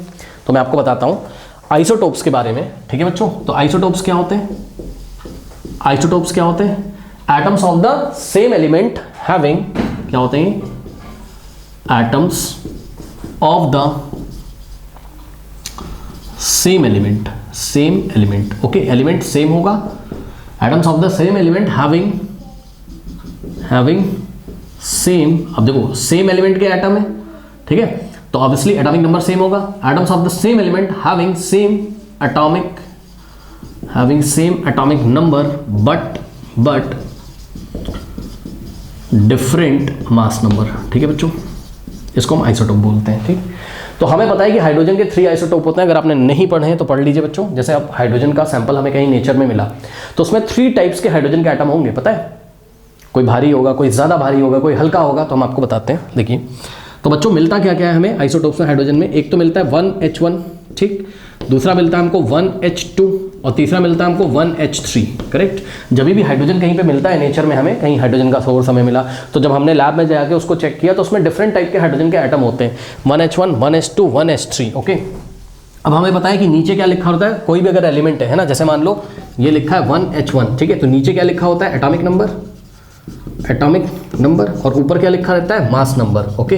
तो आप क्लियरली देख सकते हैं बच्चों, ये जो हाइड्रोजन के 3 आइसोटोप्स हैं, ठीक है, 1H1, 1H2 और 1H3, इनके एटॉमिक नंबर सेम है। देखो 1 नीचे जो लिखा है वो सेम है ना, एटॉमिक नंबर सेम है, लेकिन मास नंबर डिफरेंट है, 1, 2, 3। अब इनके नाम क्या क्या है सुन लीजिए बच्चों। 1H1 ये ऑर्डिनरी हाइड्रोजन होता है, साधारण हाइड्रोजन होता है, जिसकी मात्रा सबसे ज़्यादा मिलती है नेचर में, ओके। इसको हम प्रोटियम बोलते हैं, क्या बोलते हैं, प्रोटियम। अब सुनो ध्यान से, प्रोटियम के लिए बच्चों जो सिंबल है वो P नहीं है ना, कंफ्यूज मत करना। प्रोटियम के लिए सिंबल है कैपिटल H। तो प्रोटियम हाइड्रोजन का कितने आइसोटोप है? 3 आइसोटोप, 1H1 1S2 1S3, ठीक है। 1H1 को प्रोटियम बोला जाता है, प्रोटियम को P नहीं लिखते हैं, ओनली H लिखते हैं, ठीक है। कोई भी सिंबल इसका P जैसा नहीं होगा, ठीक है। नाउ 1S2 को बोलते हैं ड्यूटीरियम। क्या बोलते हैं इसको? Deuterium, DEUTERIUM, deuterium. और ड्यूटीरियम जो सेकंड आइसोटोप है हाइड्रोजन का, ड्यूटीरियम 1S2, ओके। यानी कि इसका एटॉमिक नंबर 1 है, मास नंबर कितना है? 2 है, और इसका जो सिंबल होता है वो होता है कैपिटल D। और तीसरा है आपका क्या? Tritium, okay, tritium, okay students. Tritium क्या होता है? 1H3, correct. और ट्राइटियम के लिए सिंबल क्या है? T है। यानी कि जब हम कैपिटल H कभी भी लिखेंगे तो आप समझ जाना हम प्रोटियम की बात कर रहे हैं, जब हम कैपिटल D लिखेंगे तो आप समझ जाना हम ड्यूटीरियम की बात कर रहे हैं, और जब हम कैपिटल T लिखेंगे तो आप समझ जाना हम ट्राइटियम की बात कर रहे हैं। और ये तीनों क्या है? आइसोटोप्स हैं, किसके? हाइड्रोजन के, करेक्ट। तो देख लीजिए, atoms of the same element है, सेम एलिमेंट कौन है यहाँ? हाइड्रोजन है, ठीक। Atoms of the same element है, having the atomic number, having the same atomic number but different mass number, ठीक है। एटॉमिक नंबर सेम है, मास नंबर डिफरेंट है, ये चीज़ हो गई। इतना तो हो गया, ठीक है। अब एक बात और आपको पता होनी चाहिए, वो मैं आपको यहाँ पे बताता हूँ। सभी बच्चों को पता होना चाहिए एटॉमिक नंबर ही किसके इक्वल होता है? नंबर ऑफ इलेक्ट्रॉन्स के। जितना एटॉमिक नंबर होता है उतने ही इलेक्ट्रॉन्स होते हैं एटम में, और जितना एटॉमिक नंबर होता है उतने ही प्रोटॉन्स होते हैं। ये तो आपको पता होना चाहिए, नहीं पता है तो सुन लीजिए।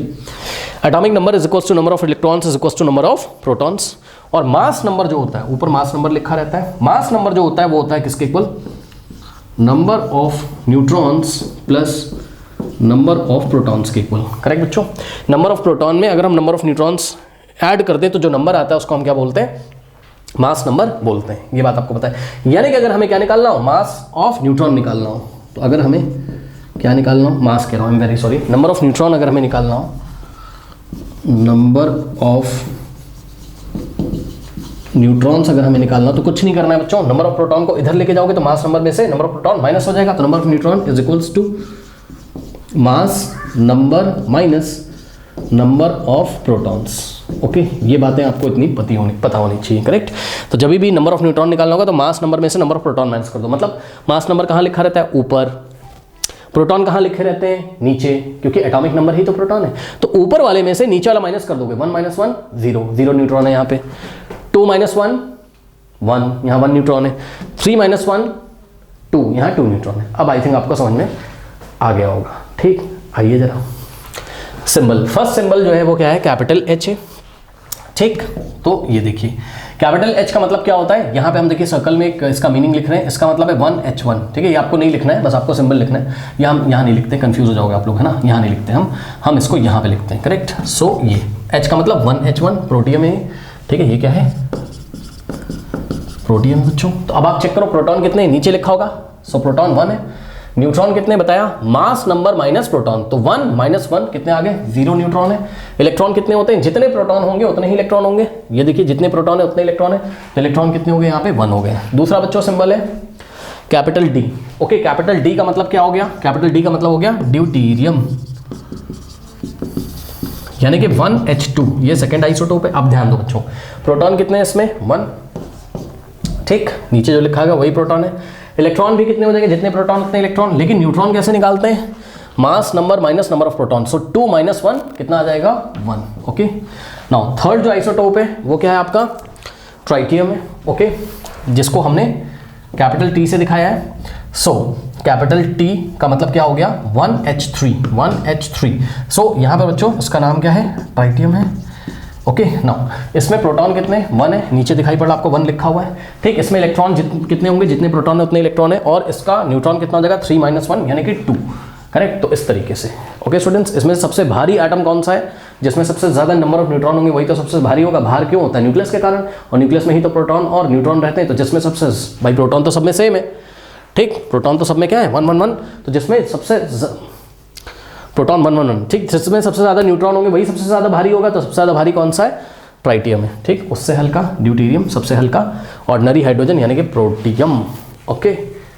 नोट कर लीजिए, ये टेबल आपको बतानी है, बाकी सारी नॉलेज के लिए मैंने आपको बताया। नंबर 2 देखिए, right the electronic configuration of any pair of isotopes and isobars, ठीक है। तो आइसोटोप्स क्या होते हैं आपको पता होना चाहिए।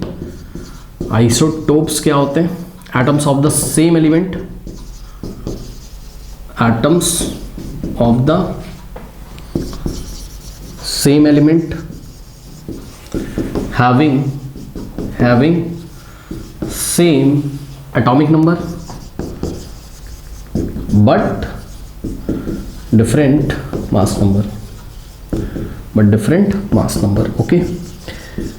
जैसे कि एग्जांपल के तौर पे आइसोटोप के मैं यहीं पे आपको पेयर मतलब जोड़े में बताना है, मतलब 2 एग्जांपल देने हैं, ठीक है ना।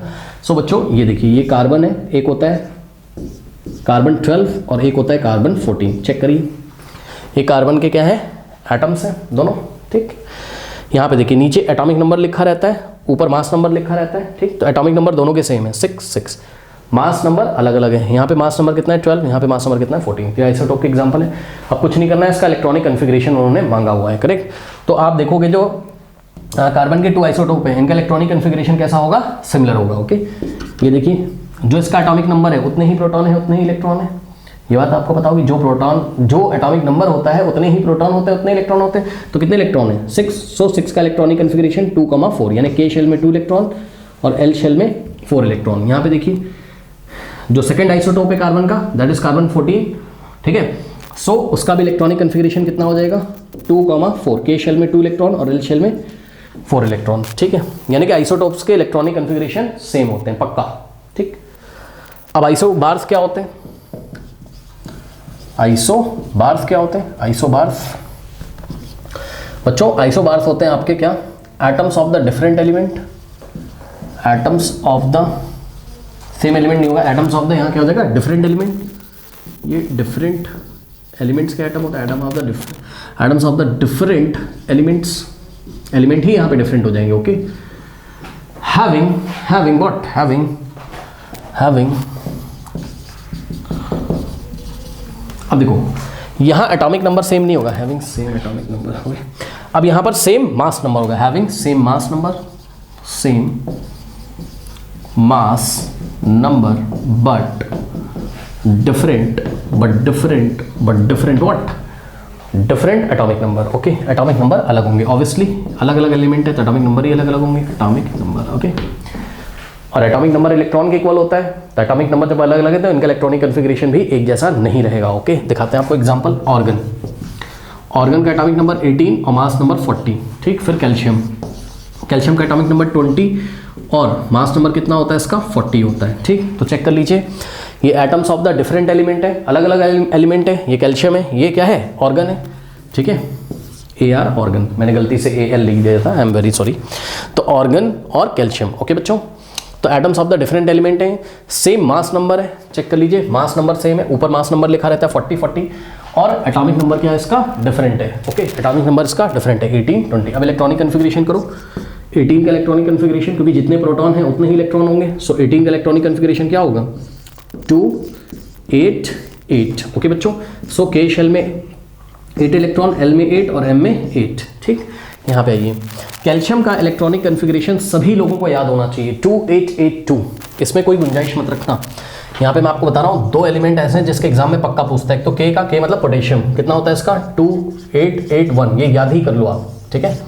क्लास में मैंने डिटेल में बताया ऐसा क्यों होता है, बट फिर भी अभी याद कर लो। पोटेशियम का कितना होता है 2881 और कैल्शियम का कितना होता है, कैल्शियम का एटॉमिक नंबर 20, इसका होता है 2882। ये बिल्कुल आपको याद होना चाहिए, इस क्वेश्चन का यहाँ से कुछ लेना देना नहीं है, लेकिन पोटेशियम कैल्शियम का आप याद कर लीजिएगा, ठीक है ना। सो यहाँ से हो जाएगा 2882, के शेल में 2 इलेक्ट्रॉन, एल शेल में 8, एम शेल में 8 और एन शेल में कितने हो गए 2 इलेक्ट्रॉन, करेक्ट। अब सुनो मेरी बात, ये हमारा आंसर आ गया 1 पेयर ऑफ आइसोटोप्स के एग्जांपल और उसका electronic configuration, 1 pair of isobars के एग्जांपल, उसका इलेक्ट्रॉनिक कन्फिग्रेशन। अब सुनो, ये एनसीईआरटी क्यों कराना चाहता है पता है आपको, वो इसलिए कराना चाहता है, वो ये बताना चाहता है कि आइसोटोप्स की केमिकल प्रॉपर्टीज सेम रहती हैं। यस, आइसोटोप्स की केमिकल प्रॉपर्टीज बच्चों सेम होंगी, ठीक। केमिकल प्रॉपर्टीज इलेक्ट्रॉनिक कन्फिग्रेशन से डिसाइड होती हैं, सही है ना। अगर इलेक्ट्रॉनिक कन्फिग्रेशन सिमिलर है या सेम है 2 एलिमेंट का, तो उनकी केमिकल प्रॉपर्टीज भी सेम होगी, क्योंकि केमिकल प्रॉपर्टी का मतलब केमिकल रिएक्शन वो कैसे दिखाने, केमिकल रिएक्शन में क्या होता है, सोचो इलेक्ट्रॉन का लेना देना यही सब तो चलता है ना, या इलेक्ट्रॉन की शेयरिंग चलती है, ठीक। तो सुनो, यहाँ पे देखो कार्बन के आउटर मोस्ट में 4 है, यहाँ पे भी कार्बन के आउटर मोस्ट में 4 है, तो चाहे कार्बन 12 हो चाहे कार्बन 14 हो, दोनों 4 इलेक्ट्रॉन किसी से शेयर करेंगे और अपना ऑक्टेट कंप्लीट करेंगे, यानी कि आइसोटोप्स की केमिकल प्रॉपर्टीज कैसी रहती है सेम, ये दोनों सेम टाइप की केमिकल रिएक्शन दिखाएंगे, ओके। यानी कि ये वाला कार्बन अगर ऑक्सीजन के साथ बर्न्ट होके कार्बन डाइऑक्साइड दे रहा है तो ये वाला कार्बन भी ऑक्सीजन के साथ रिएक्शन करके कार्बन डाइऑक्साइड देगा। ओके, यानी कि आइसोटोप्स की क्या सेम रहती हैं, केमिकल प्रॉपर्टीज क्या रहती हैं इसकी, सेम रहती हैं, ठीक है ना। और इसकी फिजिकल प्रॉपर्टी डिफरेंट होगी। फिजिकल प्रॉपर्टी किसके कारण होती है, फिजिकल प्रॉपर्टी जैसे मेल्टिंग पॉइंट, बॉइलिंग पॉइंट, ये सब डेंसिटी, ठीक है। तो फिजिकल प्रॉपर्टी होती है मास नंबर के कारण, याद रखिएगा। तो इनकी फिजिकल प्रॉपर्टी डिफरेंट देखने को आपको मिलेंगी, आपकी नॉलेज के लिए बता रहे हैं। ओके, बट आइसोटोप्स में केमिकल प्रॉपर्टी सिमिलर सेम, क्योंकि इनका इलेक्ट्रॉनिक कन्फिगरेशन क्या है, सेम है, या एटॉमिक नंबर सेम है, but different physical properties, different physical properties. Okay, क्योंकि मास नंबर अलग है। यहाँ पे देखो, यहाँ पे रिवर्स होगा, मास नंबर सेम है तो फिजिकल प्रॉपर्टी आपको सेम तो नहीं बट सिमिलर देखने को मिलेंगी। तो physical property similar, physical properties आपको थोड़ी थोड़ी सिमिलर कभी कभी देखने को मिल सकती हैं, किसी की, हमेशा नहीं होता है ऐसा, किसी किसी आइसोबार्स में सिमिलर। बट यहाँ पे स्ट्रिक्टली एक पॉइंट हम लोग नोट कर सकते हैं, केमिकल प्रॉपर्टीज डिफरेंट है इसकी, पक्का केमिकल प्रॉपर्टीज इसकी बिल्कुल अलग अलग होंगी बच्चों। चेक कर लो, ऑर्गन किसी से रिएक्शन ही नहीं करेगा, ऑर्गन का ऑक्टेट कंप्लीट है, ना तो ये किसी को इलेक्ट्रॉन देगा ना तो किसी से लेगा। लेकिन कैल्शियम एक मेटल है, आपको पता है, इसके आउटर मोस्ट में 2 इलेक्ट्रॉन है, ये 2 इलेक्ट्रॉन लूज करके अपना ऑक्टेट कंप्लीट कर देगा। तो कैल्शियम अलग टाइप की केमिकल रिएक्शन दिखाएगा और ऑर्गन अलग टाइप की केमिकल रिएक्शन दिखाएगा। ये हमने आपकी नॉलेज के लिए बताया था कि मान लो एग्जाम में क्वेश्चन आ जाए, what is the difference between isotopes and isobars, तो ये सारे एग्जाम्पल देके ये बातें आप वहाँ पे लिख सकते हैं। ओके, नोट कर लीजिए।